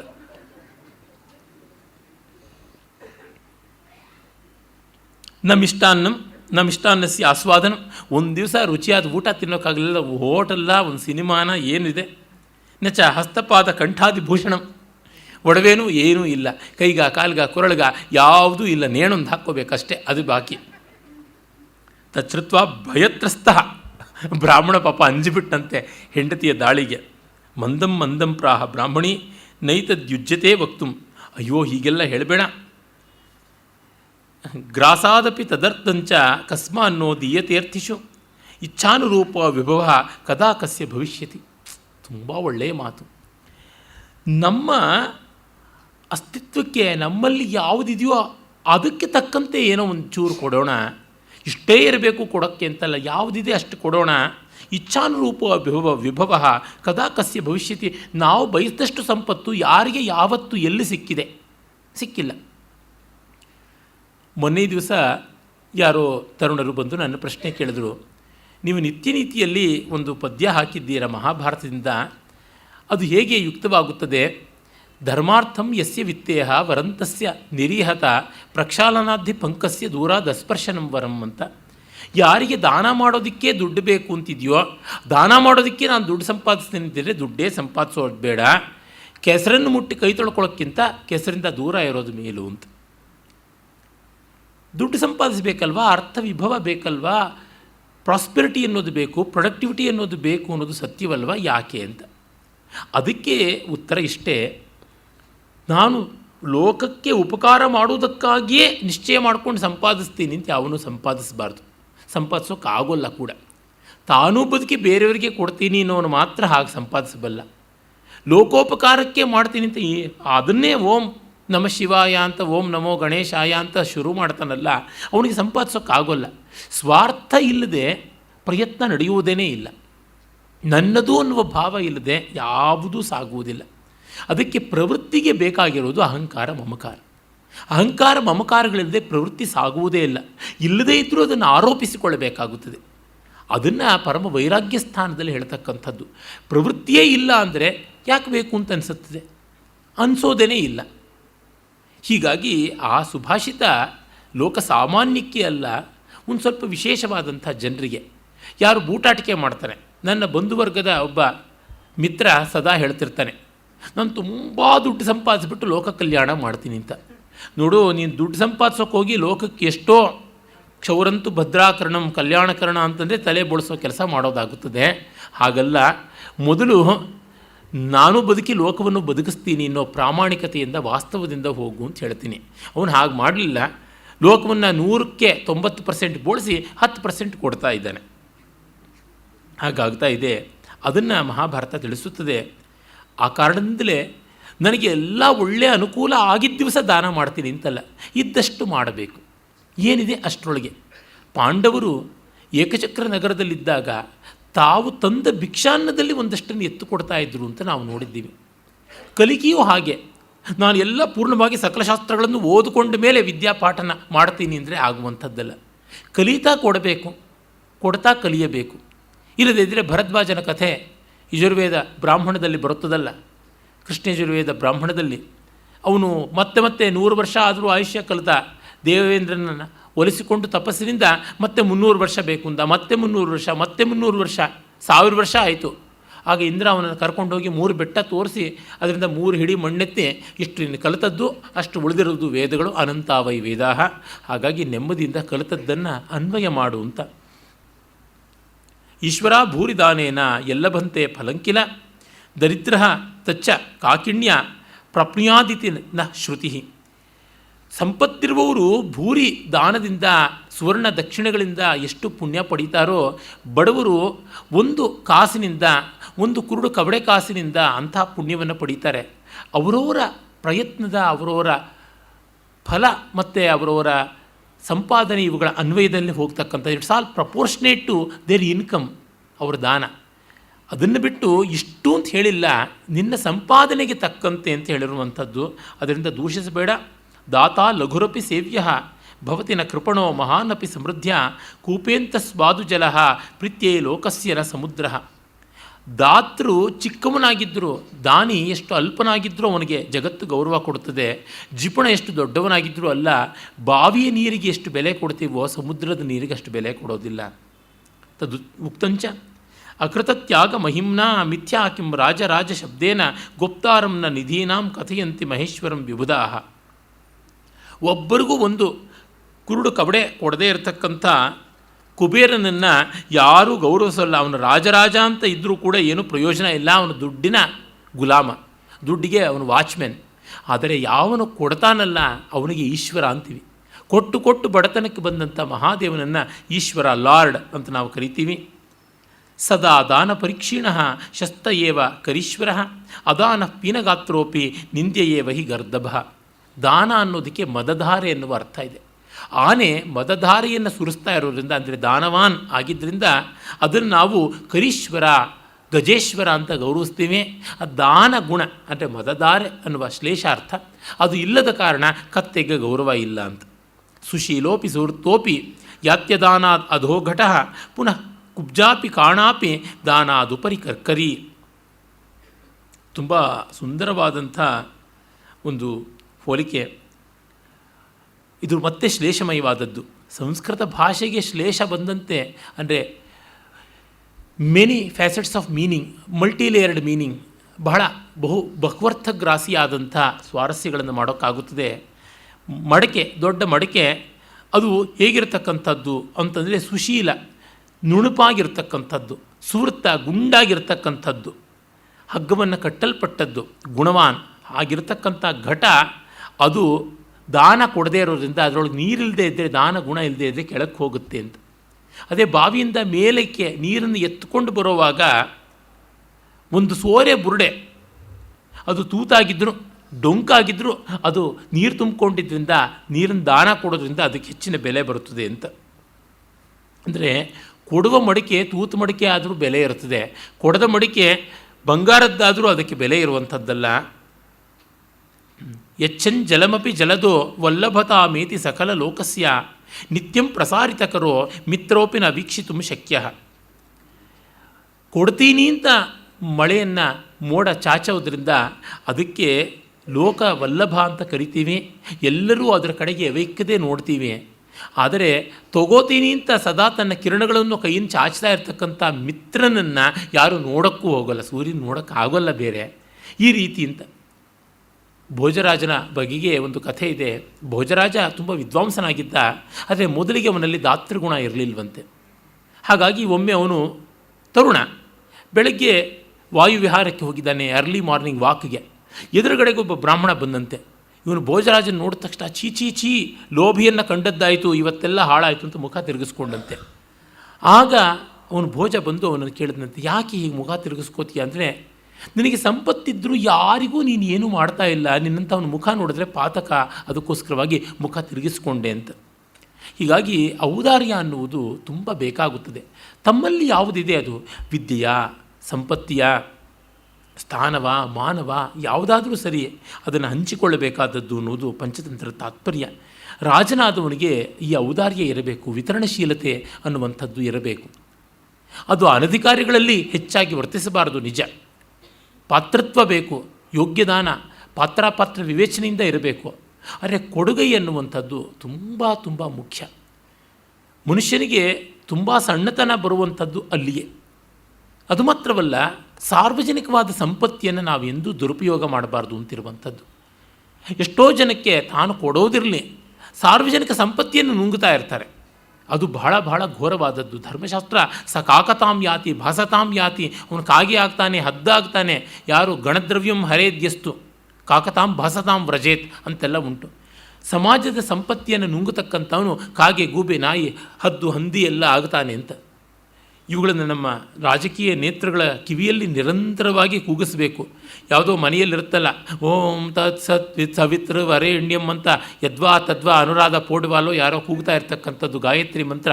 ಯಾವುದೋ ತಾಳಕ್ಕೆ ಯಾವುದೋ ಬೇತಾಳಕ್ಕೆ ಹಾಡ್ತಕ್ಕಂಥದ್ದು, ಅದನ್ನು ಮೂರತ್ತೂ ಹಾಕ್ತಾ ಇರ್ತಾರೆ ಮನೆಗಳಲ್ಲಿ. ಓಂ ನಮ ಶಿವಾಯ, ಓಂ ನಮೋ ರಾಮಚಂದ್ರಾಯ ಅಂತೆಲ್ಲ ಕೂಗ್ತಾ ಇರ್ತಲ್ಲ, ಆಟೋಮೆಟಿಕ್ಕಾಗಿ ಆ ರೀತಿಯಾಗಿ ಅವರ ಕಿವಿಗಳಿಗೆ ತಗಲಿಸಬೇಕು ಯಂತ್ರಗಳನ್ನು ಅಂತ ಅನಿಸುತ್ತದೆ. ಆಮೇಲೆ ಹೀಗಾಗಿ ನೀನು ದಾನವನ್ನು ಕೊಡುವುದನ್ನು ನಿರಾಕರಿಸಬೇಡ, ತಡೆಯಬೇಡ ಅಂತ ಹೇಳ್ತಾನೆ.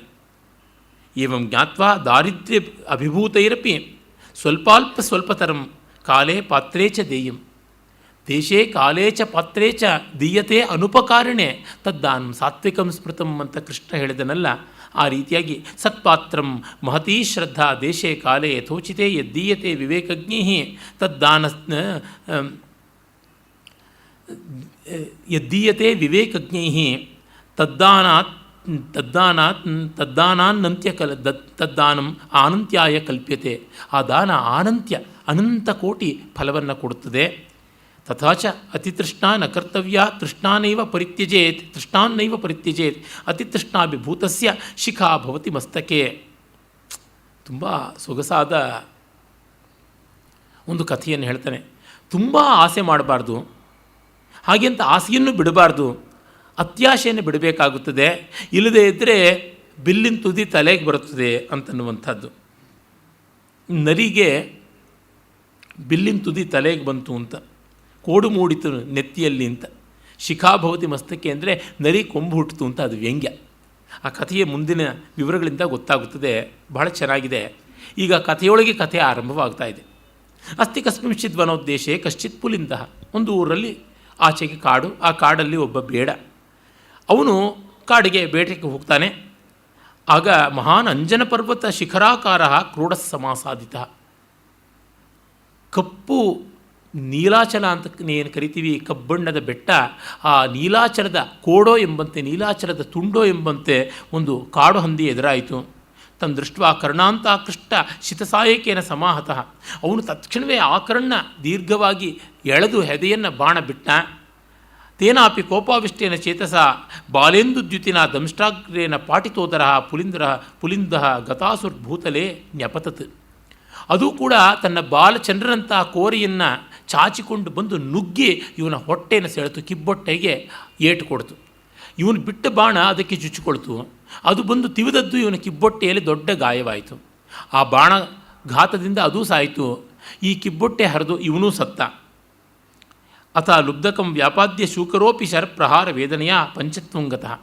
ಪಂಚತ್ವ ಅಂತಂದರೆ ಪಂಚಭೂತಗಳಿಗೆ ಹಂಚಿಕೊಂಡು ಹೋಗುವುದು ದೇಹ. ಏತಸ್ಮಿನ್ನಂತರೆ ಕಶ್ಚಿತ್ ಆಸನ್ನ ಮೃತ್ಯು ಶೃಗಾಲೋ ನಿರಾಹಾರತೆಯ ಪೀಡಿತ ಇತಸ್ತತಃ ಪರಿಭ್ರಮಣಸ್ತತ್ ಪ್ರದೇಶಂ ಅಜಗಾಮ. ಆಗ ಒಂದು ಹಸಿದ ನರಿ ಅತ್ತ ಕಡೆಗೆ ಬಂತು.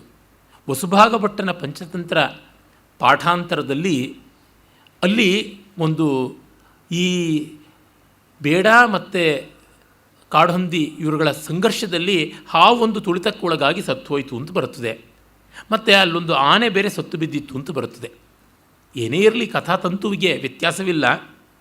ಆಗ ಹಸಿದು ಬಂದ ನರಿ, ಈ ಆನೆ ನನಗೆ ಒಂದು ವರ್ಷಕ್ಕೆ ಸಾಕು, ಈ ಬೇಡ ನನಗೆ 3 ತಿಂಗಳಿಗೆ ಸಾಕು, ಈ ಹಂದಿ ನನಗೆ 6 ತಿಂಗಳಿಗೆ ಸಾಕು, ಈ ಹಾವು ನನಗೊಂದು ವಾರಕ್ಕೆ ಸಾಕು ಅಂತೆಲ್ಲ ಅಂದುಕೊಳ್ಳುತ್ತದೆ ಅಂತ ಬರ್ತದೆ.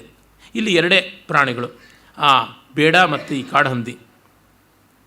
ಅದು ಹೀಗೆ 2 ಜೀವಿಗಳು ಸತ್ತು ಬಿದ್ದಿದ್ದನ್ನು ನೋಡಿ ಪ್ರಹೃಷ್ಟ ವ್ಯಚಿಂತಯತೆ, ಸಂತೋಷಪಟ್ಟು ಚಿಂತಿಸುತ್ತದೆ. ಬೋಹೋ ಸಾನುಕೂಲೋ ಮೇ ವಿಧಿ, ನನ್ನ ವಿಧಿ ನನಗೆ ಅನುಕೂಲವಾಗಿದೆ. ಭೋಜನಮಿದಂ ಉಪಸ್ಥಿತಂ, ಎಂಥ ಊಟ ಸಿಕ್ತು. ಅಥವಾ ಸಾಧ್ವಿದ ಮುಚ್ಯತೆ, ಅರೆ ಇದೊಂದು ನೋಡಬೇಕು, ಒಂದು ಒಳ್ಳೆಯ ವಿಚಾರ ಇದೆ. ಅಕೃತೇಪ್ಯುದ್ಯಮೇ ಪುಂಸಾಂ ಅನ್ಯಜನ್ಮ ಕೃತಂ ಫಲಂ ಶುಭಾಶುಭಂ ಸಮಭ್ಯೇತಿ ವಿಧಿನಾ ಸನ್ನಿಯೋಜಿತಂ. ಏನೂ ಪ್ರಯತ್ನ ಇಲ್ಲದೆ ಇದ್ದರೂ ಜನ್ಮಾಂತರ ಪುಣ್ಯದಿಂದ ಏನೆಲ್ಲ ಒಳ್ಳೆಯದಾಗ್ಬಿಡುತ್ತೆ, ವಿಧಿ ನಮಗೆ ತಂದು ಕೊಡುತ್ತದೆ ಅಂತ. ನಮಗೆ ಅನುಕೂಲ ಆದಾಗ ಇವೆಲ್ಲ ಹೇಳ್ಕೊತೀವಿ, ಅನನುಕೂಲ ಆದಾಗ ಬೇರೆಯೇ ವರ್ಷನ್ಸ್ ಬಂದುಬಿಡುತ್ತವೆ. ಯಸ್ಮಿನ್ ದೇಶೇ ಚ ಕಾಲೇ ಚ ವಯಸ್ಸಾ ಯಾದೃಶೇನ ಚ ಕೃತಂ ಶುಭಾಶುಭಂ ಕರ್ಮ ತತ್ತಥಾ ತೇನ ಭುಜ್ಯತೆ. ಎಲ್ಲೆಲ್ಲಿ ಯಾವ್ಯಾವಾಗ ಏನೇನು ಮಾಡಿರ್ತಾನೋ ಅದಕ್ಕೆ ಫಲವನ್ನು ಶುಭವೋ ಅಶುಭವೋ ಅನುಭವಿಸ್ತಾನೆ ಅಂತ. ಇದನ್ನು ಹೇಳ್ಕೊಂಡು ಸಮಾಧಾನ ಬಂದರೆ, ಪ್ರೇರಣೆ ಬಂದರೆ ಒಳ್ಳೆಯದು. ವಿಧಿವಾದ ತಪ್ಪಲ್ಲ. ಅದು ನಮಗೆ ಬಲ ಕೊಟ್ಟರೆ, ಶಾಂತಿ ಕೊಟ್ಟರೆ ಸರಿ. ಅದು ನಮ್ಮ ಬಲವನ್ನೇ ಕಿತ್ಕೊಂಡು ಹೋದರೆ, ಶಾಂತಿಯನ್ನೇ ನಾಶ ಮಾಡಿದರೆ ಏನು ಮಾಡೋದು? ತದಹಂ ತಥಾ ಭಕ್ಷ್ಯಾಮಿ ಯಥಾ ಬಹೂನ್ಯಹಾನಿ ಮೇ ಪ್ರಾಣಯಾತ್ರಾ ಭವಿಷ್ಯತಿ. ನಾನು ಹೇಗೆ ತಿಂತೀನಿ, ಇದನ್ನು ಜೋಪಾನ ಹೇಗೆ ಮಾಡ್ತೀನಿ ಅಂದರೆ ತುಂಬ ದಿವಸ ಆರಾಮಕ್ಕೆ ತಿಂತೀನಿ ಅಂತ. ದುಡಿಯದೆ ತಿನ್ನಬೇಕು ಅಂತ ಈ ನರಿಯ ಆಸೆ. ಅದಕ್ಕೆ ಜೋಪಾನವಾಗಿ ನಾನು ನೋಡ್ಕೋತೀನಿ ಅಂತ. ಶನಿಶ್ಚ ಭುಕ್ತವ್ಯಂ ಸ್ವಯಂ ವಿತ್ತಮುಪಾರ್ಜಿತಂ ರಸಾಯನಮಿವ ಪ್ರಾಜ್ಞೈ ಹೇಲಯ ನ ಕದಾಚನ. ನಾವು ಆಹಾರವನ್ನು ಸ್ವಲ್ಪ ಸ್ವಲ್ಪ ಮೆತ್ತಿಗೆ ತಿನ್ನಬೇಕಂತೆ. ನಮ್ಮದೇ ದುಡ್ಡನ್ನು ನಾವು ಜೋಪಾನವಾಗಿ ಖರ್ಚು ಮಾಡಬೇಕು. ಹೇಗೆ ಅಂತಂದರೆ ಔಷಧ ಬಳಸ್ದಂಗೆ ಅಂತ. ಬಹಳ ಒಳ್ಳೆಯ ಅನಾಲಜಿ. ಔಷಧ ತಿಂದಂಗೆ ತಿನ್ನಬೇಕು, ಒಂದೇ ಬಾರಿ ತಿನ್ನುವಂಥದ್ದಲ್ಲ ಅಂತ. ನನಗೆ ಜ್ಞಾಪಕ ಬರ್ತದೆ, ಡಿ ವಿ ಜಿಯವರು ಜ್ಞಾಪಕ ಶೆಟ್ಟಿ ಶಾಲೆಯಲ್ಲಿ ಒಂದು ಪ್ರಕರಣ ಬರೀತಾರೆ. ಅವರ ಒಬ್ಬರು ಸ್ನೇಹಿತರು, ಅವರು ತುಂಬ ಅನುಕೂಲವಂತರಾದ ವಕೀಲರು. ಒಮ್ಮೆ ಅವರು ಈ ಹಳೆಯ ಬೆಂಗಳೂರು ಚಿಕ್ಕಪೇಟೆ, ಬಳೆಪೇಟೆ, ಅವೆನ್ಯೂ ರೋಡ್ ಇದೆಯಲ್ಲ, ಆ ಆಸುಪಾಸು ಆಗಿನ್ನೂ ಚೆನ್ನಾಗಿತ್ತು. ಆ ಕಾಲದಲ್ಲಿ ಅಲ್ಲಿ ಓಡಾಡ್ತಿದ್ರು. ಅಲ್ಲಿ ಶೇಷಯ್ಯರ್ ಅಂತ ಒಬ್ಬರು ಒಳ್ಳೆಯ ಆಯುರ್ವೇದ ಪಂಡಿತರಿದ್ದರು. ಅವರ ಅಂಗಡಿಗೆ ಅವರು ಹೋದರು. ಅವರು ಸ್ವದೇಶಿ ಸ್ಟೋರ್ಸ್ ಅಂತಲೇ ನಡೆಸ್ತಾ ಇದ್ದರು ಶೇಷಯ್ಯರು. ಅವರು ಖಾದಿ ಪ್ರತಿಷ್ಠರು, ದೇಶಭಕ್ತರು, ಗಾಂಧಿವಾದಿಗಳು, ಸಂಸ್ಕೃತವನ್ನು ಬಲ್ಲವರು, ಅಫ್ಕೋರ್ಸ್ ಪ್ರಾಮಾಣಿಕರು, ಪರಿಶುದ್ಧರು. ಅವರ ಅಂಗಡಿ ಅದು ಆಯುರ್ವೇದದ ರಸಾಯನಗಳನ್ನು, ತೈಲಗಳನ್ನು, ಚೂರ್ಣಗಳನ್ನು, ಲೇಹ್ಯಗಳನ್ನು ಎಲ್ಲ ಮಾಡಿ ಇಡ್ತಾಯಿದ್ರು ಮತ್ತು ಚಿಕಿತ್ಸೆಯನ್ನು ಕೊಡ್ತಾಯಿದ್ರು. It was Ayurveda sales counter as well as shop ಎರಡೂ ಆಗಿದ್ದಂಥದ್ದು. ಆ ವಕೀಲರು ಹೋದವರು ಶೇಷಯ್ಯರವ್ರನ್ನ ಕೇಳಿದ್ದಾರೆ, ಯಾವುದೋ ಒಂದು ಸೀಸೆ ತೋರಿಸಿ ಇದೇನು ಅಂತ. ಚವನಪ್ರಾಶ ಅಂದರು. ಎಷ್ಟು ಹೊಂದಿದ್ದಾರೆ, ತಿಂದರೆ ಹೇಗಾಗುತ್ತೆ ಅಂತ, ತುಂಬ ಒಳ್ಳೆಯದು, ಮೈಗೆ ಒಳ್ಳೆಯದು ಬಹಳ ಅಂತಂದಿದ್ದಾರೆ. ತೊಗೊಂಡು ಹೋದರು. ಶೇಷಯ್ಯರವರು ನನ್ನ ತಂದೆಯವರ ಸೋದರತ್ತೆ ಗಂಡ, ಹೀಗಾಗಿ ನನಗೂ ಅವರು ಬಂಧುಗಳು.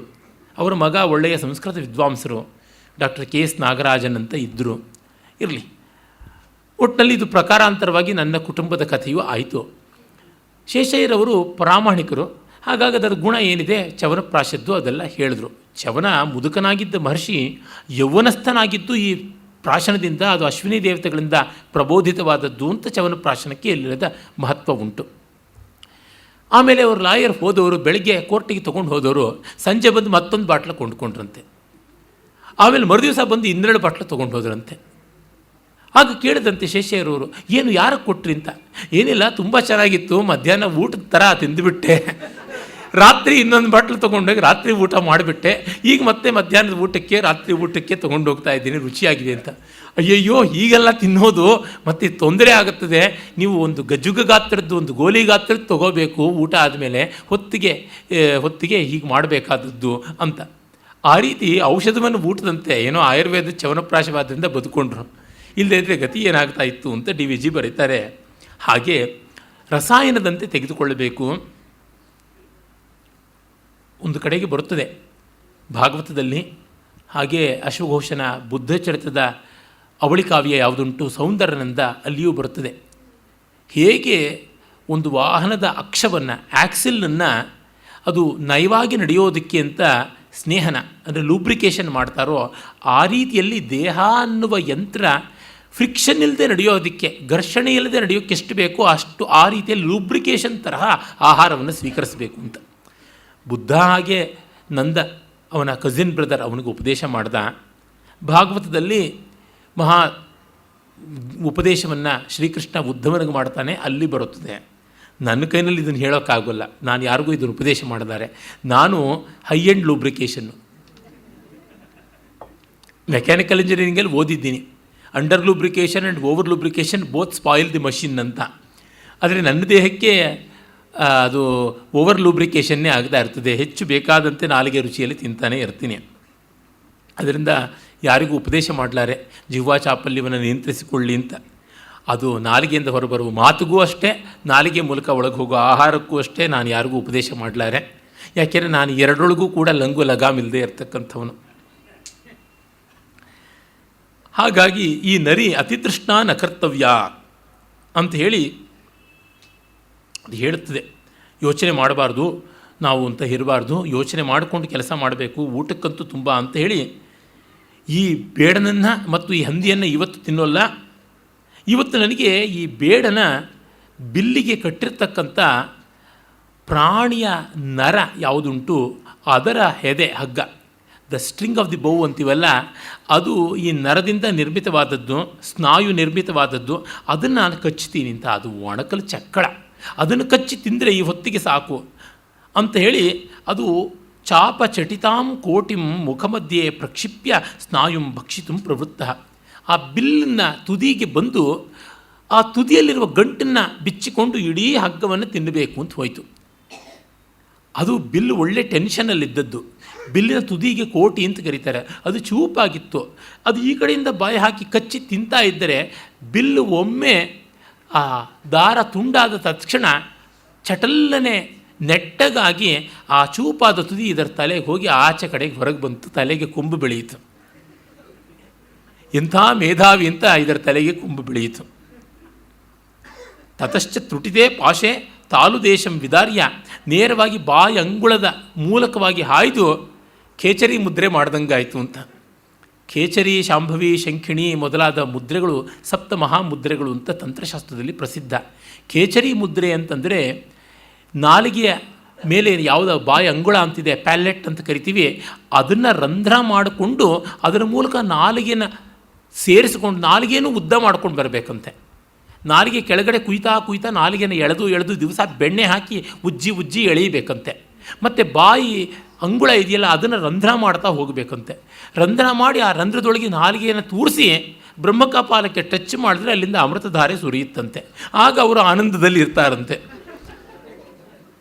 ನಾಲಿಗೆ ಎಳೆಯೋ ಒಂದು ಆನಂದ, ತಾಲು ಛೇದನ ಮಾಡುವ ಒಂದು ಆನಂದ, ಆಮೇಲೆ ಯಾವ ಮೃತವೋ ಭಗವಂತನಿಗೆ ಗೊತ್ತು. ಚಕ್ಷುರಾಗೆ ಸಮುತ್ಪನ್ನೇ ತಪ್ತಫಾಲಂ ಗುದೇ ನೆಸೆಯತ್ತಂತ ಒಂದು ಲಟಕ ಮೇಲಕ ಪ್ರಹಸನದಲ್ಲಿ ಜಂತುಕೇತು ಅಂತ ಒಬ್ಬ ವೈದ್ಯ ಹೇಳ್ತಾನೆ. ಆ ರೀತಿಯಾಗಾಯಿತು. ಅದೇ ರೀತಿ ಹಾಸ್ಯಾರ್ಣವ ಅನ್ನುವಂಥ ಒಂದು ಪ್ರಹಸನದಲ್ಲಿ ಕೂಡ ಬರುತ್ತದೆ. ಯಾವುದೇ ನೋವು ಬಂದರೂ ಇನ್ನೊಂದು ಅಂಗಕ್ಕೆ ಭಯಂಕರವಾದ ಹಿಂಸೆ ಮಾಡಿಬಿಡಿ, ಆಗ ಈ ನೋವು ಕಾಡೋಲ್ಲ ಅಂತ. ಕಣ್ಣು ನೋವು ಬಂತು ಅಂದರೆ ಆಗ ನೀವು ಕಿವಿಗೇನಾದರೂ ಕಾದೆಣ್ಣೆ ಬಿಟ್ಕೊಂಡ್ಬಿಡಿ, ಆಗ ಕಣ್ಣು ನೋವು ಮನಸಾಪಿನ ಸ್ಮರೇತು ಅಂತ ಈ ರೀತಿಯಾಗಿ ಹೇಳ್ತಕ್ಕಂಥದ್ದು. ಕಾಲಿಗೆ ಏನೋ ಒಡೆದು ನೋವಾಗ್ತಾ ಇದೆ ಅಂತಂದರೆ ಕಾಲಿನ ಮೇಲೆ ಬೆರೆ ಇಟ್ಕೊಂಡ್ಬಿಡಿ, ಆವಾಗ ನೀವು ಒಡೆದಿದ್ದೇ ಗೊತ್ತಾಗೋಲ್ಲ, ಕಾಲು ನಡೆಯೋದೇ ಇಲ್ಲ, ನಡೆಯೋಕ್ಕೂ ಆಗೋಲ್ಲ. ಈ ರೀತಿಯಾದ ಚಿಕಿತ್ಸೆಯನ್ನು ವ್ಯಾಧಿ ಸಿಂಧು ಅಂತ ಒಬ್ಬ ಅವನು ವೈದ್ಯ ಹೇಳ್ತಾನೆ, ವ್ಯಾಧಿಗಳ ಸಮುದ್ರ ಅಂತ. ಹೀಗೆ ಈ ರೀತಿಯಲ್ಲಿ ಇದು ಆ ತಾಲು ಪ್ರದೇಶ ಭೇದನ ಮಾಡಿಕೊಂಡು ಚಾಪಕೋಟಿನ ಮಸ್ತಕ ಮಧ್ಯೇನ ಶಿಖಾವನ್ನು ನಿಷ್ಕೃತ, ಅದು ಜುಟ್ಟಿದ್ದಂಗೆ ಆಚೆ ಕಡೆಗೆ ಬಂತಂತೆ, ತಲೆಯಿಂದ ಆಚೆಗೆ. ಪಂಚತಂತ್ರದ ಹಾಸ್ಯವೇ ಹಾಸ್ಯ. ಅಂಗುಳನ್ನು ಸೀಳಿಕೊಂಡು ತಲೆಯ ಮೇಲೆ ಅದು ಒಳ್ಳೆ ಕೆಂಪು ಜುಟ್ಟು ಎದ್ದಂತೆ, ಶಿಖರ ಎದ್ದಂತೆ ಎದ್ದಿತು. ಸೋಪಿತ ದ್ವೇದನೆಯ ತಲ್ಲಕ್ಷಣ ತತ್ಕ್ಷಣ ಮೃತ, ಆ ತತ್ಕ್ಷಣ ಅದು ಸಾಹಿತ್ಯ. ಅಥೋಹಂ ಬ್ರವೀಮಿ ಅತಿತೃಷ್ಣ ನ ಕರ್ತವ್ಯ. ಹಾಗಾಗಿ ದುರಾಸೆ ಮಾಡಬಾರ್ದು. ಬಹುತಕ್ಕಲ್ ಗೂಖಾಯ ಅಂತನ್ನುವ ಉರ್ದು ಗಾದೆ ಜ್ಞಾಪಕ ಬರುತ್ತೆ. ಗು ಅನ್ನೋದಕ್ಕೆ ಜೇನು ಅಂತಲೂ ಒಂದು ಅರ್ಥ ಇದೆ, ಅಮೇಧ್ಯ ಅಂತಲೂ ಒಂದು ಅರ್ಥ ಇದೆ. ಸಂದರ್ಭಾನುಸಾರವಾಗಿ ಮಾಡ್ತಾರೆ. ಅತಿ ಬುದ್ಧಿವಂತರಿಗೆ ಈ ಆಹಾರ ಸಿಗುತ್ತದೆ ಅಂತ. ಆಮೇಲೆ ಬ್ರಾಹ್ಮಣ ಹೇಳ್ತಾನೆ, ಹಾಗಾಗಿ ಅತಿ ಆಸೆ ಬೇಡ, ಕೊಡುವುದು ಕೊಡೋಣ. ನ ಶ್ರುತಂ ಭವತ್ಯ ಆಯುಃ ಕರ್ಮಚ ವಿತ್ತಂಚ ವಿದ್ಯಾ ನಿಧನಮೇವ ಚ ಪಂಚೈತಾನಿ ಸೃಜ್ಯಂತೆ ಗರ್ಭಸ್ಥಸ್ಯೇವ ದೇಹಿನಃ. ಆಯಸ್ಸು, ಅವನ ವೃತ್ತಿ, ಉದ್ಯೋಗ, ಸಂಪಾದನೆ, ವಿದ್ಯೆ, ಸಾವು ಇವೆಲ್ಲ ಹುಟ್ಟಿನಲ್ಲೇ ಬರೆದಿರುತ್ತಾರೆ. ಅದರಿಂದ ನಮಗೇನು ಸಾಧ್ಯವೋ, ನಮಗೇನು ಬರೆದಿದೆಯೋ ಅದು ಅಷ್ಟೇ. ಅಥೈವ ಸಾತೇನ ಪ್ರಬೋಧಿತ ಬ್ರಾಹ್ಮಣ್ಯ. ಆಗ ಅವಳು ಸ್ವಲ್ಪ ತಣ್ಣಗಾಗ್ತಾಳೆ. ವಿಧಿ ಅಂತೆಲ್ಲ ಹೇಳಿದ್ರೆ ಸ್ವಲ್ಪ ಹದಕ್ಕೆ ಬಂದು ಅವಳು ಹೆಂಡತಿ ಯದ್ಯೇವಂ ತದಸ್ತಿಮೇ ಗೃಹೇ ಸ್ತೋಕಸ್ ತಿಲಾರಾಶಿ. ಒಂದು ಸ್ವಲ್ಪ ತಿಲರಾಶಿ, ಸ್ವಲ್ಪ ಎಳ್ಳಿದೆ, ತಾನು ತಿಲಾನ್ ಲುಂಚಿತ್ವ ಅದನ್ನು ಉಜ್ಜಿ ತಿಲಚೂರ್ಣೇನ ಬ್ರಾಹ್ಮಣಂ ಭೋಜಯಿಷ್ಯಾಮಿ. ಬಿಳಿ ಎಳ್ಳಿಂದ ಬ್ರಾಹ್ಮಣನಿಗೆ ಊಟ ಹಾಕ್ತೀನಿ ಇತಿ. ಆಗ ಅವನು ಸಂತೋಷದಿಂದ ದಾನ ಸ್ವೀಕಾರಕ್ಕಾಗಿ, ಆ ಸಂಕ್ರಮಣದ ದಾನ ಸ್ವೀಕಾರಕ್ಕೆ ಊರಾಚೆ ಹೋಗ್ತಾನೆ, ಬೇರೆ ಬೇರೆ ಹಳ್ಳಿಗಳಿಗೆ.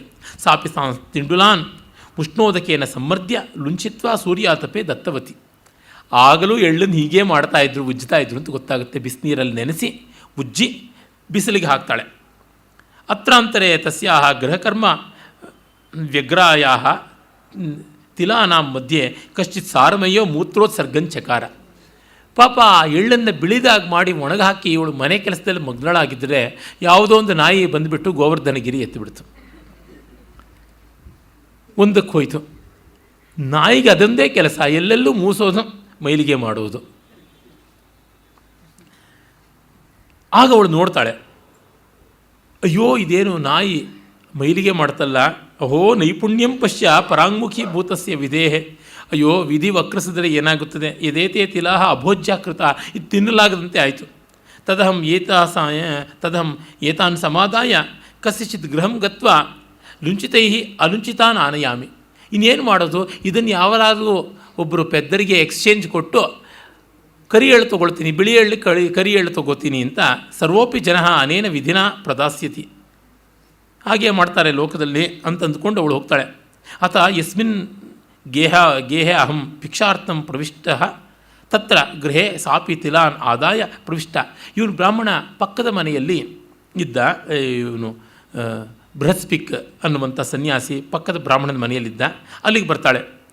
ಗೃಹಾತು ಕಶ್ಚಿತ್ ಅಲುಂಚಿತೈ ಲುಂಚಿತಾಂಸ್ತಿಲಾನ್, ಕರಿ ಎಳ್ಳನ್ನು ಕೊಡಿ ಬಿಳಿ ಎಳ್ಳಿಗೋಸ್ಕರ ಅದೇ ಪ್ರಮಾಣದಲ್ಲಿ ಅಂತ. ಆಗ ತದ್ಗೃಹಿಣಿ ಪ್ರವಿಷ್ಟ ಯಾವದ ಅಲುಂಚಿತೈ ಲುಂಚಿತಾನ್ ಗೃಹಾತಿ ತಾವದಸ್ಯಾಹ ಪುತ್ರೇಣ ಕಾಮಂದಕಿ ಶಾಸ್ತ್ರಂ ದೃಷ್ಟ ವ್ಯಾಹೃತಂ. ತಾಯಿ ಹೀಗೆ ಒಂದು ಮನೆಯಲ್ಲಿದ್ದಂಥ ತಾಯಿ ಕರಿ ಎಳ್ಳು ಕೊಟ್ಟು ಅದೇ ಪ್ರಮಾಣದ ಬಿಳಿ ಎಳ್ಳನ್ನು ತಗೋತಾಳೆ. ಆಗ ಕಾಮಂದಕಿಯ ಅರ್ಥಶಾಸ್ತ್ರವನ್ನು ಓದ್ತಾ ಇದ್ದ ಮಗ ಹೇಳ್ತಾನೆ ತಾಯಿಗೆ, ಮಾತಃ ಅಗ್ರಾಹ್ಯಾ ಕಲ್ವಿಮೆ ತಿಲಾ, ಈ ಎಳ್ಳು ಅಯೋಜನ, ಪ್ರಯೋಜನಕ್ಕೆ ಬರುವಂಥದ್ದಲ್ಲ, ಸರಿಯಾದದ್ದಲ್ಲ. ನಾಸ್ಯ ಅಲುಂಚಿತೇರ್ ಲುಂಚಿತಾಗ್ರಾಹ್ಯಾ ಕಾರಣಂ ಕಿಂಚಿತ್ ಭವಿಷ್ಯತಿ, ಏನೈಷ ಅಲುಂಚಿತೈ ಲುಂಚಿತಾನ್ ಪ್ರಯಚ್ಛತಿ. ಅಲ್ಲ, ಅದೇ ಪ್ರಮಾಣದಲ್ಲಿ ಕರಿ ಎಳ್ಳಿಗೆ ಬಿಳಿ ಎಳ್ಳು ಯಾರಾದರೂ ಕೊಡ್ತಾರಾ? ಪೆದ್ರು ಕೊಡ್ತಾರಷ್ಟೇ, ಅದರಿಂದ ಏನೋ ತಂತ್ರ ಇರಬೇಕು ಅಂತ. ಆಗ ಅವಳು ತೊಗೊಂಡಿದ್ದ ಎಳ್ಳನ್ನು ಬಿಸಾಕದ್ಲಂತೆ. ಅಥೋಹಂ ಬ್ರವೀಮಿ ನಾಕಸ್ಮಾತ್ ಶಂಡಿಲಿ ಮಾತಃ ಇತಿ. ಹಾಗಾಗಿ ನಾನು ಹೇಳಿದೆ, ಕಾರಣ ಇಲ್ಲದೆ ಈ ಥರ ಆಗುವಂಥದ್ದಲ್ಲ. ನೋಡ್ತಾ ನೋಡ್ತಾ ಯಾರು ಬಿಟ್ಟಿಗೆ ಡಿಸ್ಕೌಂಟ್ ಕೊಡಲ್ಲ. ನಮ್ಮಲ್ಲಿ ತುಂಬ ಉಂಟಲ್ವ, ಯಾವುದಕ್ಕಾದರೂ ಒಂದು buy one and take one ಅಂತ ಕೇಳಿದ್ರೆ buy one and pick two ಈ ಥರದ್ದೆಲ್ಲ ಬಂದರೆ ಸರಿಯಾಗುವುದಲ್ಲ.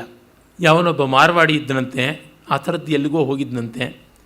ಅಲ್ಲಿ ಯಾವುದೋ ಒಂದು ಮಷಿನ್ನು, ಇಲ್ಲಿ ನೀವು ಡಾಲರ್ ಹಾಕಿದ್ರೆ ಅಲ್ಲಿ ಹುಡುಗಿ ಬರ್ತಾಳೆ ಅಂತ. ಈ ಮಿಷಿನ್ ಸರಿಗಿಲ್ಲ, ನಮ್ಮ ಹೆಂಡತಿನೆಲ್ಲ ಹಾಕಿದ್ರೆ ಆ ಕಡೆಯಿಂದ ಡಾಲರ್ ಬರುತ್ತಾ ಅಂತ ಕೇಳಿದ್ನಂತೆ. ಅಷ್ಟು ಬುದ್ಧಿವಂತರಾಗಿದ್ದರೆ ಮಾತ್ರ ಸರಿಯಾಗುತ್ತದೆ, ಬೇರೆಯವ್ರಿಗಲ್ಲ. ಆದರೆ ಲೋಕದಲ್ಲಿ ಜನ ಈಗಲೂ ಕೂಡ ಹೆಚ್ಚಿನ ಡಿಸ್ಕೌಂಟ್ ಸೇಲ್ ಇದೆ, ರಿಯಾಯಿತಿ ಸೇಲ್ ಇದೆ ಅಂತಂದರೆ ಹೋಗ್ತಾರೆ. ಅದು ಮಾತ್ರವಲ್ಲ, ಗಿಫ್ಟ್ ಇದೆ ಅಂತಂದರೆ ಹೋಗ್ತಾರೆ. ಆ ಗಿಫ್ಟಿನ ಬೆಲೆಯನ್ನು ಕೂಡ ಇದನ್ನು ಸೇರಿಸಿ ಹಾಕಿರ್ತಾನೆ. ಎಷ್ಟೋ ಸರ್ತಿ ಆ ಗಿಫ್ಟು ಕಳಪೆ ಮಾಲು ಅನ್ನೋದು ಗೊತ್ತಿದ್ದರೂ ನಮ್ಮಲ್ಲಿ ಹೋಗುವಂಥದ್ದಾಗುತ್ತದೆ. ಎಲ್ಲ ಕಾಲಕ್ಕೂ ನಡೀತಾ ಇದೆ ಪಂಚತಂತ್ರದ ಈ ಒಂದು ಕಥೆಯ ಅವಿವೇಕ ಅಂತ ಗೊತ್ತಾಗುತ್ತದೆ. ಅದಕ್ಕೆ ಅವನು ಬೃಹಸ್ಪಿಕ್ ಹೇಳ್ತಾನೆ, ಹಾಗಾಗಿ ಇಲ್ಲಿ ಕಾರಣ ಇರಬೇಕು. ಈ ಒಂದು ಇಲಿ ಅಷ್ಟು ಹಾರ್ತಾ ಇದೆ ಅಂತಂದರೆ ಇಲ್ಲಿ ಏನೋ ತಂತ್ರ ಇದೆ. ಅಥ ಜ್ಞಾಯತೆ ಕ್ರಯಣ ಮಾರ್ಗ ತಾಮ್ರಚೂಡಾಹ ಭಗವನ್ ಜ್ಞಾಯತೆ ಯತ ಏಕಾಕಿ ನ ಸಮಾಗಚ್ಚತಿ ಕಿಂಚಿತ್ ಸವ್ಯೂಹ ಸಪರಿವಾರ ಪರಿವೃತ. ಅದು ಒಂಟಿಯಾಗಿ ಬರೋಲ್ಲ, ಒಂದು ಮಹಾ ಸಮೂಹದ ಜೊತೆಗೆ ಬರ್ತಾ ಇದೆ. ಆ ಕಾರಣದಿಂದ ಅದನ್ನು ಅನುಸರಿಸ್ಕೊಂಡು ಹೋದರೆ ಗೊತ್ತಾಗುತ್ತದೆ ಅಂತ. ಎಲ್ಲ ಕೋಲಾಹಲ ಮಾಡ್ಕೊಂಡು ಪರಿವಾರದ ಜೊತೆಗೆ ಆ ಒಂದು ಪಾತ್ರೆಯನ್ನು ಬೀಳಿಸಿ ಎಲ್ಲರನ್ನು ತಿನ್ನಿಸ್ಕೊಂಡು ಹೋಗುತ್ತದೆ ಅಂತ. ಸರಿ, ಅದರ ಬಿಲ ನಗಿಯೋಕ್ಕೆ ನಂತರ ಏನು ಸಾಧನ ಇದೆ ಅಂತ. ಆಗ ದೊಡ್ಡ ಗಡಾರಿಯೇ ಇದೆ ಅಂತ ಹೇಳ್ಬಿಟ್ಟು ಅವನಂತಾನೆ, ಅಸ್ತ್ಯೇಷ ಸರ್ವಲೋಹಮಯಿ ಸ್ವಹಸ್ತಿಕ, ಎಲ್ಲ ಲೋಹದಲ್ಲಿ ಮಾಡಿರ್ತಕ್ಕಂಥ ಉಕ್ಕಿನ ಗೊಡಲಿ ಅದಿದೆ ಅಂತ. ಆಯಿತು, ಸಾಕು, ಇನ್ನು ಹೋಗೋಣ ಅಂತ ಹೇಳ್ಬಿಟ್ಟು ಅಂತಾನೆ. ಈ ಇಲಿಯನ್ನೇ ಅನುಸರಿಸಿಕೊಂಡು ಹೋಗಿ ಅಗದರೆ ಆ ಸಂದರ್ಭದಲ್ಲಿ ಗೊತ್ತಾಗುತ್ತದೆ ಅಲ್ಲಿ ಬೇಕಾದಷ್ಟು ನಿಧಿ ಇದೆ ಅಂತ. ಇದು ಯೋಚನೆ ಮಾಡುತ್ತದೆ. ಅಹೋ ವಿನಷ್ಟೋಸ್ಮಿ ಯತಃ ಸಾಭಿಪ್ರಾಯ ವಚಾಂಸಿ ಶ್ರೂಯಂತೆ ನೂನಂ ಯಥಾ ನಿಧಾನಂ ಜ್ಞಾತಂ ತಥಾ ದುರ್ಗಮಪಿ ಅಸ್ಮಾಕಂ ಜ್ಞಾಸ್ಯತಿ. ಅಯ್ಯೋ, ಇವನಿಗೆ ನಮ್ಮ ಗುಟ್ಟು ಗೊತ್ತಾಗ್ಬಿಡ್ತು, ಇನ್ನೇನು ಗತಿ ಅಂತಂದುಕೊಳ್ಳುತ್ತದೆ. ವಾಂಚೈವ ಸೂಚಯತಿ ಪೂರ್ವತರಂ ಭವಿಷ್ಯತ್ ಪುಂಸಾಂ ಯದನ್ಯತನುಜಂ ತ್ವಶುಭಂ ಶುಭಂ ವಾ ವಿಜ್ಞಾಯತೆ ಶಿಶುರಜಾತ ಕಲಾಪಚಿಹ್ನ ಪ್ರತ್ಯುದ್ಗತೈರಪಸರನ್ ಸರಸಕಲಾಪಿ. ಮತ್ತು ಆ ಇಲಿ ಚಿಂತನೆ ಮಾಡುತ್ತದೆ. ಇದೇ ವಸಂತ ತಿಲಕ ಛಂದಸ್ಸಲ್ಲಿ ನರಸಿಂಹಶಾಸ್ತ್ರಿಗಳು ಅನುವಾದ ಮಾಡಿದ್ದಾರೆ ನೋಡಿ. ಜನ್ಮಾಂತರಾರ್ಜಿತ ಮದಿಂದಿನ ಮಂಚೆಯನ್ನಲ್ ಇಂದಿರ್ಪವರ್ತನೆ ಭವಿಷ್ಯದ ಸೂಚನಾಂಕಂ ಪುಚ್ಛಂ ಪೊದರ್ದಿರದೊಡಂ ಶಿಶು ಬರ್ಹಿ ಒಳ್ತಾಂ ಕಣ್ಗೊಪ್ಪುಗಂ ವಿಪಿನದೊಳ್ ನಡೆಗೊಳ್ಳುವ ಬಿಂಕಂ. ಜನ್ಮಾಂತರದ ಬೈಕೆ ಏನಿದೆ ಅದು ಇಂದಿನ ಬೈಕೆಯಾಗಿ ಸೂಚನೆಗೊಳ್ಳುತ್ತದೆ. ವಾಂಚೈವ ಸೂಚಯತಿ ಪೂರ್ವತರಂ ಭವಿಷ್ಯತ್, ನಮ್ಮ ಆಸೆ ನಮ್ಮ ಹಿಂದಿನದನ್ನು ತೋರ್ಪಡಿಸುತ್ತದೆ. ನಮ್ಮ ಭವಿಷ್ಯದ ಶುಭಾಶುಭಗಳನ್ನು ಅದು ಸೂಚನೆ ಮಾಡುತ್ತದೆ. ವಿಜ್ಞಾಯತೆ ಶಿಶುರ ಅಜಾತ ಕಲಾಪ ಚಿಹ್ನ. ನವಿಲಿನ ಮರಿ ಚಿಕ್ಕ ವಯಸ್ಸಿನಲ್ಲಿ ಅದಕ್ಕೆ ದೊಡ್ಡ ಗರಿ ಇರೋಲ್ಲ, ಆದರೂ ಬೆಳೀತಾ ಇದ್ದಂತೆ ತಾನಾಗಿ ಗರಿಗಳು ಬೆಳೆಯುತ್ತದೆ. ನವಿಲು ಅಂತಂದ ಮೇಲೆ ಈ ಕರ್ಮ ಅದೇ ರೀತಿಯಾಗಿ ಸಕೃದಪಿ ದೃಷ್ಟ್ವಾ ಪುರುಷಂ ವಿಬುಧಾ ಜಾನಂತಿ ಸಾರತಾಂ ತಸ್ಯ ಹಸ್ತತುಲಯಾಪಿ ನಿಪುಣಾಃ ಫಲಪ್ರಮಾಣಂ ವಿಜಾನಂತಿ. ಅದೇ ಥರ ವಿವೇಕಿಗಳು ಎಷ್ಟು ಸುಲಭವಾಗಿ ಮಾಡ್ತಾರೆ, ತಕ್ಕಡಿ ಇಲ್ಲದೆ ಇದ್ದರೂ ಕೈ ತೂಕದಲ್ಲಿಯೇ ತಿಳ್ಕೊಳ್ತಾರೆ. ತುಂಬ ಒಳ್ಳೆಯ ನಿದರ್ಶನ ಈ ಆರ್ಯ ಛಂದಸ್ಸಿನ ಪದ್ಯ. ಹಸ್ತತುಲಯಾಪಿ ನಿಪುಣಾಹ, ಕೈಯಲ್ಲಿ ತೂಕ ಮಾಡ್ಕೊಂಡು ತಿಳ್ಕೊಳ್ತಾರೆ. ಈ ಪರಿಮಾಣ ಪ್ರಜ್ಞೆ, ಪರಿಚ್ಛೇದ ಪ್ರಜ್ಞೆ ಅದೊಂದು ಕೌಶಲದಿಂದ ಬರುತ್ತದೆ. ಈ ಅಳತೆ ಎನ್ನುವುದು ತುಂಬ ಜನಕ್ಕೆ ಗೊತ್ತಾಗೋಲ್ಲ. ಆದರೆ ಅದು ಲೋಕವ್ಯವಹಾರ ನಿಪುಣರಿಗೆ, ಸೂಕ್ಷ್ಮಜ್ಞರಿಗೆ ಗೊತ್ತಾಗುತ್ತದೆ. ಮತ್ತು ಅದಕ್ಕೆ ಅಭ್ಯಾಸವೂ ಬೇಕು. ನಮಗೆಷ್ಟೋ ಬಾರಿ ಕಾಲಿಂದ ನಡೆದು ಹೋಗುವ ಉದ್ದ ಚಿಕ್ಕದು ಅನಿಸುತ್ತದೆ, ಕಣ್ಣಿಗೆ ಎತ್ತರಕ್ಕೆ ನಿಲುವಾಗಿ ನಿಂತಂಥದ್ದು ತುಂಬ ಎತ್ತರ ಅನಿಸುತ್ತದೆ. ಅಂದರೆ the distance on the X axis is felt small, well the distance on the Y axis is felt long. ಇದು ಸಾಮಾನ್ಯಕ್ಕೆ ಆಗತಕ್ಕಂಥ ಭ್ರಮೆ. ಹಾಗಾಗಿಯೇ 30 ಅಡಿ ಎತ್ತರದ ಒಂದು ಗಳ 40 ಅಡಿ ಥರ ಕಾಣಿಸುತ್ತೆ. ಅದೇ 40-60 ಸೈಟು ನಮಗೆ ಚಿಕ್ಕದು ಅಂತ ಅನಿಸುತ್ತದೆ. ಯಾಕೆಂದರೆ ನಮ್ಮ ಕಣ್ಣಿಗೆ ಕೆಳಗಡೆ ನೋಡುವಾಗ ಆ ದೂರ ಅಷ್ಟು ಬೇಗ ಗ್ರಾಹ್ಯಕ್ಕೆ ಬರುತ್ತದೆ, ಕಣ್ಣಳವಿಗೆ ಸಿಗುತ್ತದೆ. ಆದರೆ ಇದು ಕಣ್ಣಳವಿಗೆ ಬೇಗ ಸಿಗುವಂಥದ್ದಲ್ಲ. ಆ ಕಾರಣದಿಂದ ಅದರಿಂದಲೇ ಒಂದು 6 ಅಡಿ ಮೇಲೆ 1 ಇಂಚಿದ್ರೂ ಸೈಂಧವ ಅಂತ ಅನಿಸ್ಬಿಡ್ತಾರೆ ನಮಗೆ ವ್ಯಕ್ತಿಗಳು. ಅದೇ ಉದ್ದಕ್ಕೆ 10 ಅಡಿ ಇದ್ದರೂ ನಮಗೆ ಅದೇನು ವಿಶೇಷ ಅಂತ ಅನಿಸೋದಿಲ್ಲ. ಮಂಚ ಉದ್ದ ಅಂತ ಅನಿಸೋದಿಲ್ಲ. ಒಬ್ಬ ವ್ಯಕ್ತಿ ಮಂಚದ ಮೇಲೆ ಮಲ್ಕೊಳ್ಳೋನು ತುಂಬ ಉದ್ದಕ್ಕಿದ್ದಾನೆ ಅಂತ ಅನಿಸ್ಬಿಡ್ತದೆ. ಹೀಗೆ ಮೋಸ ಮಾಡುತ್ತವೆ. ಆ ಪ್ರಮಾಣ ನಮಗೆ ಗೊತ್ತಾಗೋದಿಲ್ಲ. ಆ ಅಳವು ಬೇಕು ಅಂತಂದರೆ ಒಂದು ತಂತ್ರ ಕೌಶಲ ಬೇಕು. ನಾನು ಗಮನಿಸಿದಂತೆ ಯಾರು ಎಂಜಿನಿಯರಿಂಗ್ ಇತ್ಯಾದಿ ವ್ಯಾಸಂಗವನ್ನು ಸರಿಯಾಗಿ ಮಾಡಿರ್ತಾರೆ ಅವರಿಗೆ ಪ್ರಮಾಣವತ್ತರತೆ ತುಂಬ ಬರುತ್ತದೆ. ಬಳಸ್ಕೊಳ್ಬೇಕಷ್ಟೇ. ನಾನು ಎಂಜಿನಿಯರಿಂಗ್ ಡೇಸಲ್ಲಿ ಮಿಲಿಮೀಟ್ರ್ ವ್ಯತ್ಯಾಸ ಇಲ್ಲದೆ ಡಿವೈಡರ್ಸಿಂದ ಇಷ್ಟೇ ಡಿಸ್ಟೆನ್ಸ್ ಅಂತ ಗುರುತು ಮಾಡಿ ತೋರಿಸ್ತಾ ಇದ್ದೆ. ಅದು ಅಭ್ಯಾಸದಿಂದ ಬರ್ತಕ್ಕಂಥದ್ದು. ಮನೆಯಲ್ಲಿ ಹೆಂಗಸರು ಪಾತ್ರೆಗಳು ನೋಡಿಕೊಂಡು ಈ ಪಾತ್ರೆ ಇದು ಹಿಡಿಸುತ್ತೆ ಅಂತಾರೆ.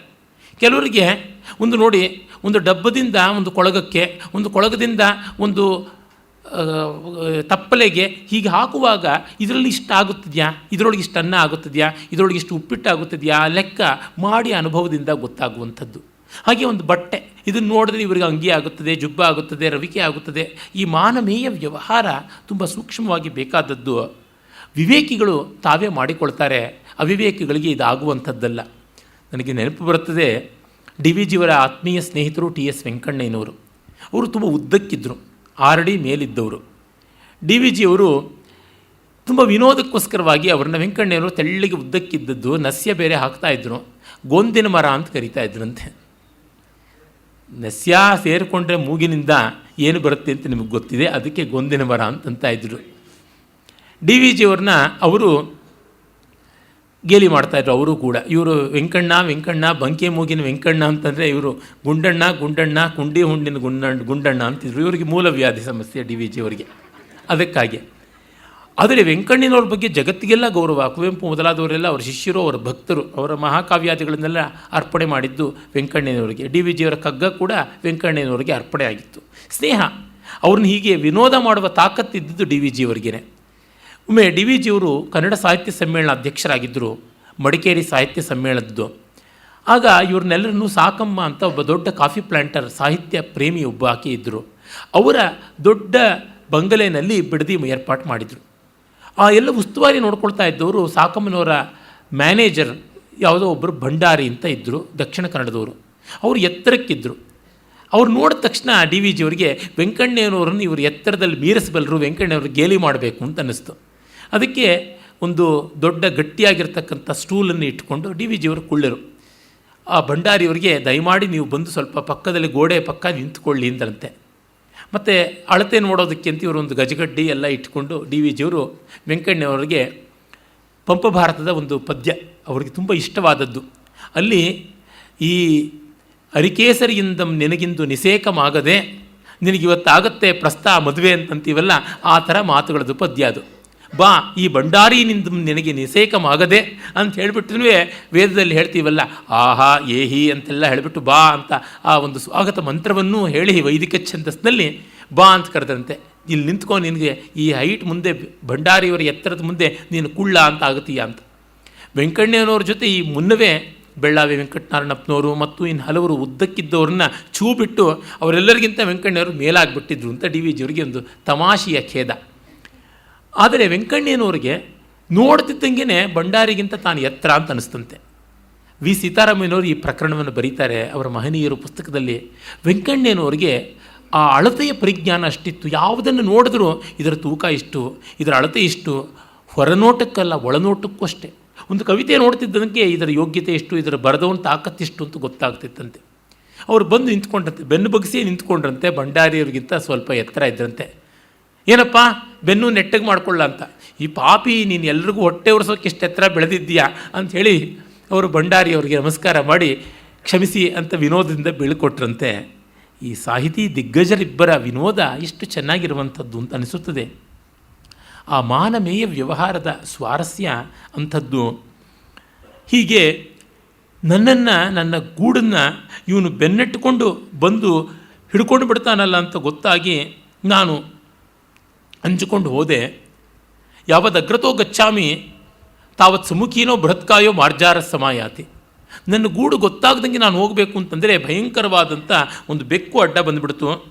ಅದು ಬಂದು ಕೋಲಾಹಲ ಮಾಡಿಬಿಡ್ತು. ಮೂಷಕ ವೃಂದ ಮಾಲೋಕ್ಯ ತನ್ಮಧ್ಯೆ ಸಹಸಾ ಉತ್ಪಪಾತ, ಎಗರ್ ಬಂದು ಬಿತ್ತು ನಮ್ಮ ಮಧ್ಯೆ. ನಾನಾಗ ನಮ್ಮ ಪರಿವಾರವನ್ನು ಅದು ಕೊಂದುಬಿಡುತ್ತದೆ ಅಂತ ಅಡ್ಡ ದಿಡ್ಡಿ ಆದೆ. ಅದು ನಮ್ಮ ಪರಿವಾರವನ್ನೆಲ್ಲ ಹರಿದು ಚಿಂದಿ ಮಾಡಿಬಿಡ್ತು. ಕಷ್ಟಪಟ್ಟುಕೊಂಡು ನಾನು ನನ್ನ ಬಿಲಕ್ಕೆ ಹೋದೆ. ಚಿತ್ವಾ ಪಾಶಮಪಾಸ್ಯ ಕೂಟ ರಚನಾಂ ಭುಂಕ್ತ್ವಾ ಬಲಾದ್ವಾಗುರಾಂ ಪರ್ಯಂತಾಗ್ನಿಶಿಖಾ ಕಲಾಪ ಜಟಿಲಾನ್ ನಿರ್ಗತ್ಯ ದೂರಂ ವನಾತ್ ವ್ಯಾಧಾನಾಂ ಶರಗೋಚರಾದಪಿ ಜವೇನೋತ್ಪತ್ಯ ಧಾವನ್ ಮೃಗಃ ಕೂಪಾಂತಃ ಪತಿತಃ ಕರೋತು ವಿಧುರೇ ಕಿಂವಾ ವಿಧೌ ಪೌರುಷಂ. ತುಂಬ ಚೆನ್ನಾಗಿದೆ. ಒಂದು ಜಿಂಕೆಯ ಪ್ಲೈಟ್, ಬದುಕು ಎಂಥದ್ದು ಅಂತ ಅನ್ನೋದನ್ನು ಹೇಳ್ತಾ ಇದೆ. ಜಿಂಕೆ ಪಾಪ ಎಷ್ಟು ಕಷ್ಟಪಟ್ಟುಕೊಂಡು ಬಚಾವಾಗಿ ಬಂದರೂ ಕಡೆಗೆ ತೊಂದರೆಗೊಳಗಾಯಿತು. ಬಲೆಗೆ ಸಿಕ್ಕಿತ್ತು. ಚಿತ್ವಾ ಪಾಶಂ, ಬಲೆ ಕಿತ್ತುಕೊಂಡು ಕೂಟ ರಚನಾ ಭುಂಕ್ತ್ವ, ಅಲ್ಲಿಯ ಕುಣಿಕೆಗಳನ್ನೆಲ್ಲ ಕತ್ತರಿಸಿಕೊಂಡು ಬಲಾದ್ವಾಗುರಾಂ ಪರ್ಯಂತಾಗ್ನಿಶಿಖಾ ಕಲಾಪ ಜಟಿಲಾತ್ ನಿರ್ಗತ್ಯ ದೂರಂ ವನಾತ್. ಬಲೆ ಬಿಡಿಸ್ಕೊಂಡು ಬಂದ ಮೇಲೆ ಕಾಳ್ಗಿಚ್ಚು ಬಂದಿತ್ತು. ಕಾಳ್ಗಿಚ್ಚನ್ನ ನೆಗೆದು ಹಾರಿ ತಪ್ಪಿಸ್ಕೊಂಡು ಬಂತು. ಮತ್ತು ಬೇಡರ ಬಾಣಗಳಿಗೆ ತುತ್ತಾಗೋದಿತ್ತು. ಆ ಬಾಣಗಳಿಗೆ ಸಿಗದಂತೆ ಇಲ್ಲಿ ಹಾರಿ ಅಲ್ಲಿ ಜಾರಿ ಹೇಗೋ ಬಂತು. ವ್ಯಾಧಾನಾಂ ಶರಗೋಚರಾದಪಿ ಜವೇನು ಉತ್ಪತ್ಯ ಧಾವನ್ ಮೃಗ. ಇಷ್ಟು ಕಷ್ಟಪಟ್ಟುಕೊಂಡು ಬಲೆ, ಬೆಂಕಿ, ಬೇಡ ದಾಟಿಕೊಂಡು ಬಂದರೆ ಅಯ್ಯೋ ಬಾವಿಗೆ ಬಿತ್ತಲ್ಲ, ಕೂಪಾಂತಃ ಪತಿತಃ, ಬಾವಿಗೆ ಬಿತ್ತಲ್ಲ ಪಾಪ. ಕರೋತು ವಿಧುರೇ ಕಿಂವಾ ವಿಧೌ ಪೌರುಷಂ. ವಿಧಿ ವಕ್ರಿಸಿದ್ರೆ ಪೌರುಷಕ್ಕೆ ಬೆಲೆಯಲ್ಲಿ. ಎಷ್ಟೆಲ್ಲ ನಾವು ಲೆಕ್ಕ ಹಾಕಿ ಎಲ್ಲ ಮಾಡ್ತೀವಿ. ಹಾಗೆ ಮಾಡಿಯೂ ನಮಗೆ ಗೋಚರಿಸದೇ ಇರತಕ್ಕಂಥದ್ದು ಇನ್ನೇನೋ ಆಗಿಬಿಟ್ರೆ, ಛೇದಿಸಿ ಪಾಶಮಂ ನುಸುಳಿ ಮೋಸದೊಳ್ ಉರುಳ್ಗಳಿನಂತೆ ಬಲ್ಮೆಯಂ ಭೇದಿಸಿ ಜಾಲಮಂ ಜಿಗಿದು ಕಾನನದ ಅಂಚೆನುರುಳಿಪ್ಪ ಬೆಂಕಿಯಂ ವ್ಯಾಧನ ಬಾಣಕಂ ನಿಲುಕದೋಡಿದ ಜಿಂಕೆ ಅಡರ್ದು ಕೂಪದೊಳ್ ಬೀಳ್ದುದೆನಲ್ ನರಂ ವಿಧಿ ವಿರೋಧಮನಾಂತು ನೆಲಕ್ಕೆ ಶಕ್യമೇ. ಹೀಗೆ ನಾವು ಕಷ್ಟಪಟ್ಕೊಂಡು ನಮ್ಮ ಬಿಲದ ಹತ್ತಿರಕ್ಕೆ ಬಂದರೆ ಆ ಬಿಲವನ್ನು ನೋಡಿ ಅಲ್ಲಿ ಬಂದು ಅಗದ.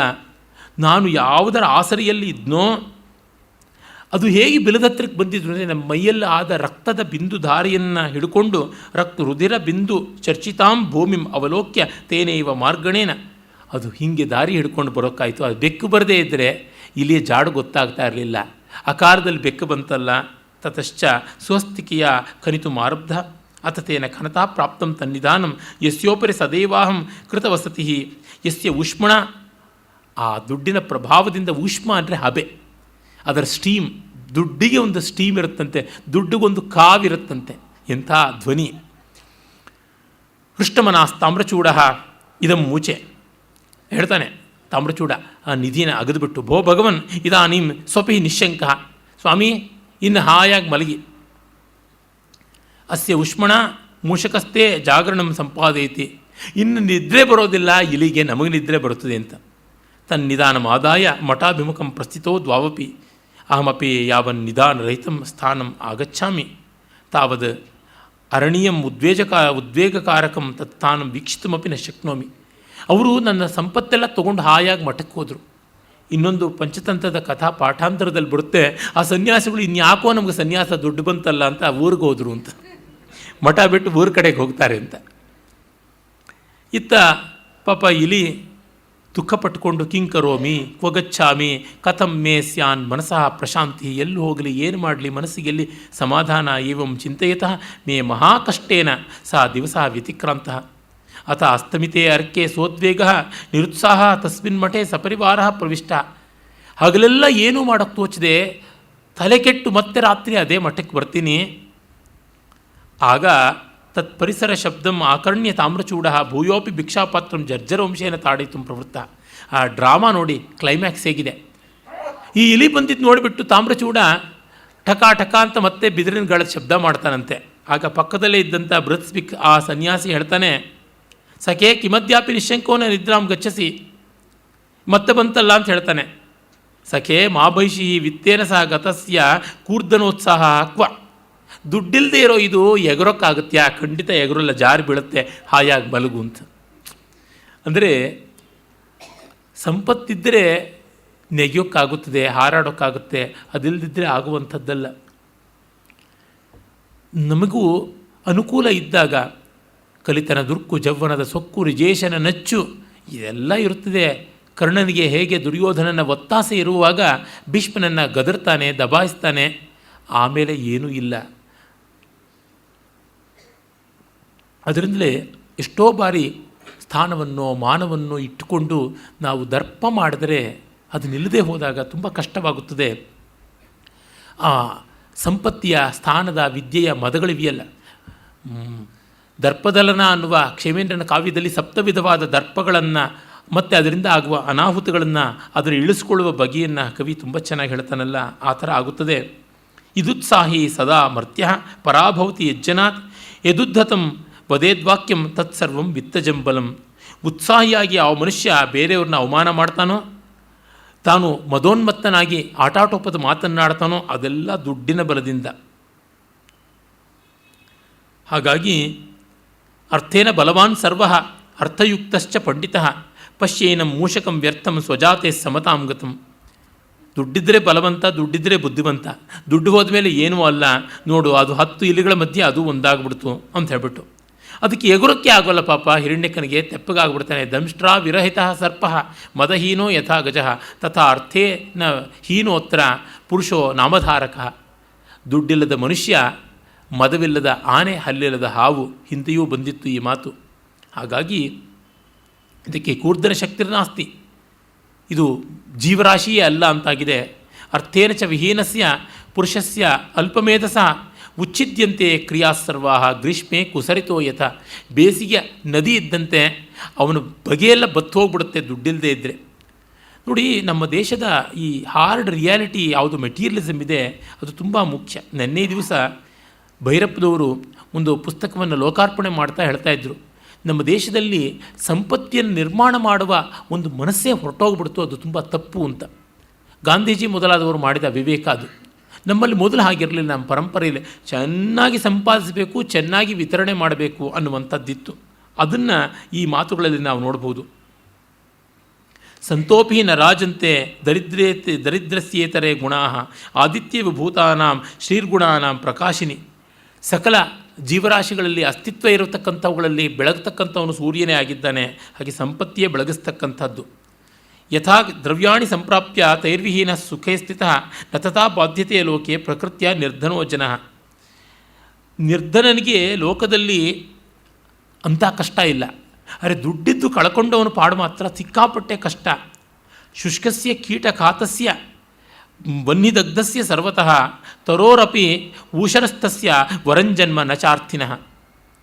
ಒಣಗಿರುವ ಕ್ರಿಮಿಕೀಟಗಳು ಬಂದು ಕುಟ್ಟೆ ಹಿಡಿದಿರ್ತಕ್ಕಂಥದ್ದು, ಬೆಂಕಿಯಿಂದ ಅರ್ಧ ಸುಟ್ಟಿರುವಂಥ ಮರವಾದರೂ ಆಗಿ ಬದುಕಿರಬಹುದು, ದುಡ್ಡಿಲ್ಲದೆ ಮಾತ್ರ ಬಾಳಬಾರ್ದು. ಶಂಕನೀಯ ಹಿ ಸರ್ವತ್ರ ನಿಷ್ಪ್ರತಾಪ ದರಿದ್ರತಾ ಉಪಕರ್ತುಮಪಿ ಪ್ರಾಪ್ತಂ ನಿಸ್ವಂ ಸಂತ್ಯಜ್ಯ ಗಚ್ಚತಿ ಅಂತ. ದುಡ್ಡಿಲ್ಲದೆ ಇದ್ದರೆ ಮನುಷ್ಯನ ಮೇಲೆ ಬೇಕಾದಷ್ಟು ಸಂದೇಹ ಬರುತ್ತದೆ ಅಂತ. ನೋಡಿ, ಒಬ್ಬ ಬಡವ ಆಗಿದ್ದರೆ ಅವನು ಕದ್ದಿರ್ತಾನೆ ಅಂತ ಅಂದ್ಕೊಂಡ್ಬಿಡ್ತೀವಿ. ಶ್ರೀಮಂತ ಆಗಿದ್ದರೆ ಅವನು ಕದ್ದಿದ್ದರೂ ಅವನು ಯಾಕೆ ಕದೀತಾನೆ, ಬೇಕಾದಷ್ಟು ದುಡ್ಡಿದೆ ಅನ್ನುವಂಥ ದೃಷ್ಟಿ ಬಂದುಬಿಡುತ್ತೆ. ಅದಕ್ಕೆ ಭೋಜ ಪ್ರಬಂಧ ಚೆನ್ನಾಗಿ ಹೇಳ್ತದೆ, ಪಶ್ಯ ಕೋಟಿದ್ವಯಾಪನ್ನಂ ಲಕ್ಷಾಯ ತ್ವರತೆ ಧನು ಅಂತ. ಬಿಲ್ಲಿಗೆ 2 ಕೋಟಿ ಇರುತ್ತದೆ. ಕೋಟಿ ಅನ್ನೋದಕ್ಕೆ ತುದಿ ಅಂತಲೂ ಅರ್ಥ ಉಂಟು. ಆ ಡೊಂಕಾಗಿರ್ತಕ್ಕಂಥ ತುದಿ ಇದೆಯಲ್ಲ, 2 ಕೋಟಿ ಇದ್ದರೂ ಲಕ್ಷಾಯ ಪ್ರವಣಂ ಧನು. ಲಕ್ಷ ಅಂತಂದರೆ ಟಾರ್ಗೆಟ್ ಅಂತ, ಟಾರ್ಗೆಟ್ ಕಡೆಗೆ ಅದು ಆಸೆ ತೋರಿಸುತ್ತದೆ ಬಿಲ್ಲು. ಹಾಗೆ ಕೋಟಿ ಇದ್ದರೂ ಲಕ್ಷ ಬರಲಿ ಅಂತಂತಾನೆ ದುಡ್ಡಿರೋನು. ಹಾಗಾಗಿ ಉನ್ನಮ್ಯೋನ್ನಮ್ಯ ತತ್ರೈವ ನಿರ್ಧನಾನಾಂ ಮನೋರಥಃ ಹೃದಯೇಶ್ವಿವ ಲೀಯಂತೆ ವಿಧವಾ ಸ್ತ್ರೀ ಸ್ತನಾವಿವ ಅಂತ. ಇದು ಬಹಳ ಮಾರ್ಮಿಕವಾದ ಮಾತು. ರತ್ನಭಂಡಾಗಾರದಲ್ಲಿ ಇದೆ. ಅದು ಕುಸುಮದೇವನ ದೃಷ್ಟಾಂತ ಕಲಿಕಾಶತಕದಲ್ಲೂ ಬರ್ತಕ್ಕಂಥದ್ದು. ಬಹಳ ಮಾರ್ಮಿಕವಾದ ಮಾತು, ಹೃದಯ ಭೇದಕವಾದದ್ದು. ಉತ್ಥಾಯ ಹೃದಯಂತೆ ದರಿದ್ರಾಣಂ ಮನೋರಥಾ ಬಾಲವೈಧವ್ಯ ದಗ್ಧಾನಾಂ ಕುಲಸ್ತ್ರೀಣಾಂ ಕುಚ ಇವ ಅಂತ. ಬಾಲ ವಿಧವೆಯರ ಸ್ತನಗಳ ಹಾಗೆ ಎದ್ದು ಬೀಳುತ್ತವೆ ಬಡವರ ಮನೋರಥ ಎದೆಯಲ್ಲೇ, ಮತ್ತೆಲ್ಲೂ ಬೆಳಕಿಗೆ ಬರುವಂಥದ್ದಲ್ಲ ಅಂತ. ಹಾಗೆ ವ್ಯಕ್ತೇಪಿ ವಾಸರೇ ನಿತ್ಯಂ ದೌರ್ಗತ್ಯ ತಮಸಾ ವೃತಃ ಅಗ್ರತೋಪಿ ಸ್ಥಿತೋ ಯತ್ನಾತ್ ನ ಕೇನಾಪಿ ದೃಶ್ಯತೆ. ದುಡ್ಡಿಲ್ಲದೆ ಇದ್ದವನು ಹಗಲಲ್ಲಿ ಕೂಡ ಕಾಣಿಸೋದಿಲ್ಲ, ಬೆಳಕಿದ್ರೂ ಯಾರ ಕಣ್ಣಿಗೂ ಕಾಣಿಸೋಲ್ಲ ಅಂತ. ಚಾರುದತ್ತ ಮೃಚ್ಛಕಟಿಕದ ಮೊದಲನೇ ಅಂಕದಲ್ಲಿ ತುಂಬ ಹೇಳ್ತಾನೆ, ಬಡವನಿಗೆ ಯಾರೂ ಬೇಡದವರಾಗ್ಬಿಡ್ತಾರೆ. ಶ್ರೀಮಂತ ತನ್ನ ಮನೆಗೆ ಬಂದರೆ ಆ ಅತಿಥಿ ಅಂತ ಹೇಳೋದಿಲ್ಲ, ನಂಟ ಬಂದು ಇಷ್ಟ ಅಂತ ಹೇಳೋದಿಲ್ಲ, ಯಾರೋ ಬಂದಿದ್ದಾರೆ ಬೇಡುವವರು ಅಂತ ಹೀಗೆಲ್ಲ ಹೇಳ್ತಾರೆ. ದಾರಿದ್ರ್ಯದ ಬಗ್ಗೆ ಒಂದು ಮಾತು ಉಂಟು ಚಮತ್ಕಾರವಾಗಿ, ನಿನ್ನಿಂದ ನಾನು ಗುಟಿಕಾಂಜನ ಸಿದ್ಧಿರವನಾದೆ ಅಂತ. ಸಿದ್ಧಗುಟಿಕೆ ಅಂಜನ ಎಲ್ಲ ಹಚ್ಚಿಕೊಂಡವರು ಯಾರಿಗೂ ಕಾಣಿಸ್ದಂತೆ ಆಗ್ತಾರೆ, ಸಿದ್ಧಗುಟಿಕೆ ಬಾಯಲ್ಲಿದ್ದರೆ ಯಾರಿಗೂ ಕಾಣಿಸೋಲ್ಲ ಅಂತ. ನೋಡು ನನ್ನನ್ನು ಯಾರೂ ನೋಡ್ತಾ ಇಲ್ಲ, ನೋಬಡಿ ಈಸ್ ಕೇರಿಂಗ್ ಮೀ ಅನ್ನುವ ಅರ್ಥದಲ್ಲಿ ಹೇಳ್ತಾನೆ. ಹೀಗೆಲ್ಲ ಗೋಳಿಡ್ತಾನೆ. ಈ ಹಿರಣ್ಯಕ ಪ್ರಾಣಿ ಗೋಳಿಡ್ತು ಅಂತ ತಾತ್ಪರ್ಯವಲ್ಲ, ಇಡೀ ಕಥೆಯ ಮೂಲಕವಾಗಿ ದೊಡ್ಡ ನೀತಿ ಬರ್ತಾ ಇದೆಯಲ್ಲ, ಹಣದ ಬೆಲೆ ಎಂಥದ್ದು ಅಂತ. ಹೀಗಿದ್ದೂ ನಮ್ಮ ಪರಂಪರೆ ದಾನಕ್ಕೆ ಎಲ್ಲಿಲ್ಲದ ಬೆಲೆಯನ್ನು ಕೊಟ್ಟಿದೆ ಅನ್ನುವಂಥದ್ದು ಗೊತ್ತಾಗುತ್ತದೆ. ಅಹೋ ಅಸಮರ್ಥೋಯಂ ಉದರ ಪೂರಣೆ ಅಸ್ಮಾಕಂ. ಇನ್ನು ಪರಿವಾರದವರು ಅಯ್ಯೋ ಇವನಿಗೆ ನಮ್ಮ ಹೊಟ್ಟೆ ತುಂಬಿಸೋಕ್ಕಾಗೋಲ್ಲ ಅಂತ ದೂರ ಹೊರಟೋಗ್ಬಿಡ್ತಾರೆ. ಎಲ್ಲಿವರೆಗೂ ಇರ್ತಾರೆ? ಹೊಟ್ಟೆಗೆ ಹಾಕ್ತಾ ಇದ್ದರೆ ಚೇಲಾಗಳು ಚಮಚಾಗಳು ಎಲ್ಲಿವರೆಗೂ ಇರ್ತಾರೋ ಅಲ್ಲಿವರೆಗೂ. ಕೇವಲ ಅಸ್ಯ ಪೃಷ್ಠಲಜ್ಞಾನಾಂ ಬಿಡಾಲಾದಿಭ್ಯ ವಿಪತ್ತೆಯ. ಇವನು ಬೆನ್ನಿಂದ ಇದ್ದರೆ ನಮಗೆ ಬೆಕ್ಕು ನಾಯಿ ಮೊದಲಾದವುಗಳ ತೊಂದರೆ ಮಾತ್ರ ಬರುತ್ತದೆ. ಮುಕ್ತಂಚ ಯತ್ಸಕಾಶಾನ್ ನ ಲಾಭ ಸ್ಯಾತ್ ಕೇವಲಾಸ್ಯುರ್ವಿಪತ್ತೆಯ ಸಸ್ವಾಮಿ ದೂರತಸ್ತ್ಯಾಜ್ಯ ವಿಶೇಷಾದ ಅನುಜೀವಿಭಿ. ಯಾರ ಜೊತೆ ಇದ್ದರೆ ಲಾಭ ಇಲ್ಲವೋ ತೊಂದರೆ ಬರುತ್ತೋ ಅಂಥವ್ರನ್ನ ಮೊದಲು ಬಿಡಬೇಕು, ವಿಶೇಷವಾಗಿ ಅವರು ಫಾಲೋಯರ್ಸ್ ಬಿಡಬೇಕು ಅಂತ ನೀತಿ ಅಂತ. ಎಷ್ಟೋ ಜನ ಅಧಿಕಾರಿಗಳ ಹಿಂದೆ, ರಾಜಕೀಯದಲ್ಲಿ ದೊಡ್ಡ ದೊಡ್ಡ ಪದವಿಗಳಲ್ಲಿದ್ದವ್ರ ಹಿಂದೆ ಸದಾ ಓಡಾಡ್ತಾ ಇರ್ತಾರೆ. ಅದು ಹೋದ ಮೇಲೆ ಅವ್ರ ಜೊತೆ ಇರೋದೇ ಇಲ್ಲವಲ್ಲ. ಅಹೋ ಧಿಗಿಯಂ ದರಿದ್ರತಾ ಮೃತೋ ದರಿದ್ರ ಪುರುಷ ಮೃತಂ ಮೈಥುನಂ ಅಪ್ರಜಂ ಮೃತಂ ಅಶ್ರೋತ್ರಿಯಂ ಶ್ರಾದ್ದಂ ಮೃತೋ ಯಜ್ಞಸ್ತ್ವದಕ್ಷಿಣ. ಬಡವ ನಷ್ಟನಾಗ್ತಾನೆ, ಸಂತಾನವಿಲ್ಲದ ಸಂಸಾರ ನಷ್ಟವಾಗುತ್ತದೆ, ವಿದ್ವಾಂಸ ಇಲ್ಲದ ಶ್ರಾದ್ದ ನಷ್ಟವಾಗುತ್ತದೆ, ದಕ್ಷಿಣೆ ಇಲ್ಲದ ಯಜ್ಞ ನಷ್ಟವಾಗುತ್ತದೆ. ಹಾಗೆಲ್ಲ ಆಗಿ ನನಗೆ ಈ ಒಂದು ಬದುಕು ಅನ್ನುವುದು ಬೇಡ ಅಂತ ದುಃಖ ಪಡ್ತಾ ಇದೆ ಆ ಒಂದು ಇಲಿ. ಆಮೇಲೆ ವ್ಯಥಯಂತಿ ಪರಂಚೇತೋ ಮನೋರಥ ಶತೈರ್ಜನಾ ನಾನುಷ್ಠಾನೈರ್ಧನೈರ್ಹೀನಾ ಕುಲಜಾ ವಿಧವಾ ಇವ. ವ್ಯಥಯಂತಿ ಪರಂಚೇತಃ ಮನೋರಥ ಶತೈರ್ಜನಾ. 100 ದಾರಿಗಳಿಂದ, 100 ಬೈಕೆಗಳಿಂದ ಎಷ್ಟು ಮನುಷ್ಯರು ದುಃಖ ಪಡ್ತಾರೋ ಅದಕ್ಕಿಂತ ಮಿಗಿಲಾಗಿ ದುಡ್ಡಿಲ್ಲದೆ ಇರ್ತಕ್ಕಂಥವರು ಕುಲಸ್ತ್ರೀಯರು ವಿಧವೆಯರಾದರೆ ಹೇಗೋ ಹಾಗೆ ದುಃಖಿಸ್ತಾರೆ. ಹಾಗಾಗಿ ನನಗೆ ಈ ಒಂದು ದಾರಿದ್ರ್ಯ ದುಃಖ ಬೇಡ. ದೌರ್ಗತ್ಯಂ ದೇಹಿನಾಂ ದುಃಖಂ ಅಪಮಾನಕರಂ ಪರಂ ಏನ ಸ್ವೈರಪಿ ಮನ್ಯಂತೆ ಜೀವಂತೋಪಿ ಮೃತ ಇವ. ಇದು ಜೀವನ್ ಮರಣ ಒಂದು ಮಾತು ಉಂಟಲ್ಲ, ಬಹಳ ಒಳ್ಳೆಯ ಕನ್ವರ್ಸೇಷನ್. ಸ್ಮಶಾನದಲ್ಲಿ ಒಬ್ಬ ಬಡವ ಹೋಗ್ತಾನೆ, ಸತ್ತೋಗ್ಬಿಡ್ಬೇಕು ಚಿತೆಗೆ ಬಿದ್ದುಬಿಟ್ಟು ಅಂತ. ಅಲ್ಲಿ ಒಂದು ಶವ ಬಿದ್ದಿರುತ್ತೆ. ಶವಕ್ಕೆ ಕೇಳ್ತಾನೆ, ಉತ್ತಿಷ್ಟ ಕ್ಷಣಮೇಕ ಮುದ್ವಾಸಕ್ಕೆ ದಾರಿದ್ರ್ಯ ಭಾರಂ ಮಮ.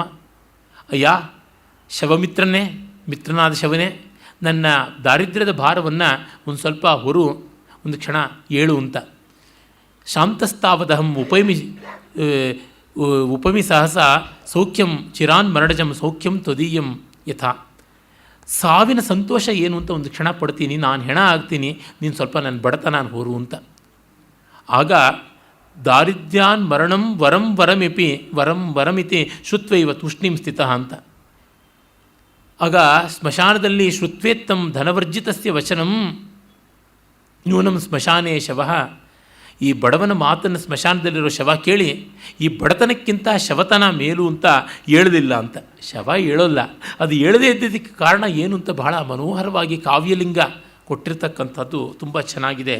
ಹಾಗೆ ಸಾವಿಗಿಂತ ಹೀನವಾದದ್ದು. ಲಜ್ಜಂತೆ ಬಾಂಧವಾಸ್ತೇನ ಸಂಬಂಧಂ ಗೋಪಯಂತಿ ಚ. ಅವನು ಕಂಡು ಸಂಕೋಚ ಪಡ್ತಾರೆ, ಸಂಬಂಧವನ್ನೇ ಹೇಳ್ಕೊಳಕ್ಕೆ ಇಷ್ಟಪಡಲ್ಲ. ಅಣ್ಣ ತಮ್ಮ ಅಕ್ಕ ಅಂತ ಹೇಳ್ಕೊಳ್ಳಲ್ಲ, ಇವ್ರು ನಮ್ಮ ಪರಿಚಿತರು ಅಂದ್ಬಿಡ್ತಾರೆ ಅಷ್ಟೇ. ಆ ಮಟ್ಟಕ್ಕೆ ಬಂದುಬಿಡುತ್ತೆ. ಇದು ಋಗ್ವೇದದಲ್ಲಿಯೇ ಬರುವಂಥದ್ದು. ಜೂಜುಗಾರ ಜೂಜಲ್ಲೆಲ್ಲ ಕಳ್ಕೊಂಡ್ರೆ ಅವನ ತಂದೆ ತಾಯಿಗಳು ಇವನು ಯಾರೋ ನಮಗೆ ಗೊತ್ತಿಲ್ಲ ಅಂತಾರೆ, ಹೆಂಡತಿಯೂ ನಮಗೆ ಗೊತ್ತಿಲ್ಲ ಅಂತ ಹೇಳ್ತಾಳೆ. ಈ ರೀತಿಯಾಗಿ ಆಗುತ್ತದೆ.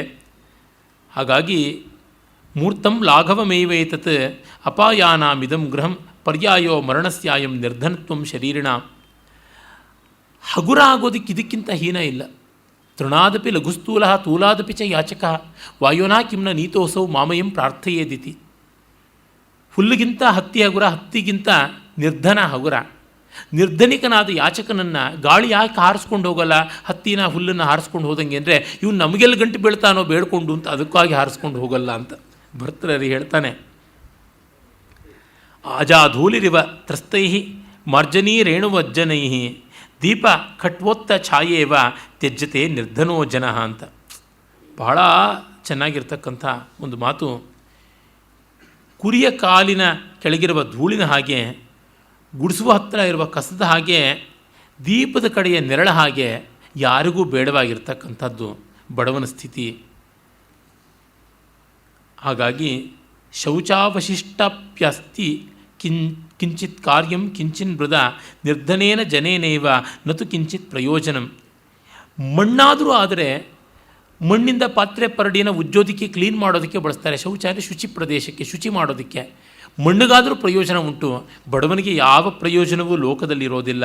ಹಾಗಾಗಿ ಅಧನೋ ಧಾತುಕಾಮೋಪಿ ಸಂಪ್ರಾಪ್ತೋ ಧನಿನಾಂ ಗೃಹಂ ಮನ್ಯತೆ ಯಾಚಕೋಯಂ ದಿಗ್ ದಾರಿದ್ರ್ಯಂ ಖಲು ದೇಹಿನಾಂ.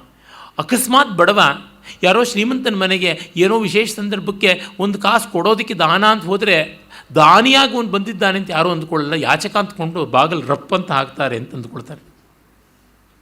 ಸ್ವವಿತ್ತ ಹರಣಂ ದೃಷ್ಟ ಯೋ ಹಿ ರಕ್ಷತಿ ಅಸೂನ್ನರಃ ಪಿತರೋಪಿನ ಗೃಹಂತಿ ತದ್ವಿತ್ತಂ ಸಲಿಲಾಂಜಲಿಂ.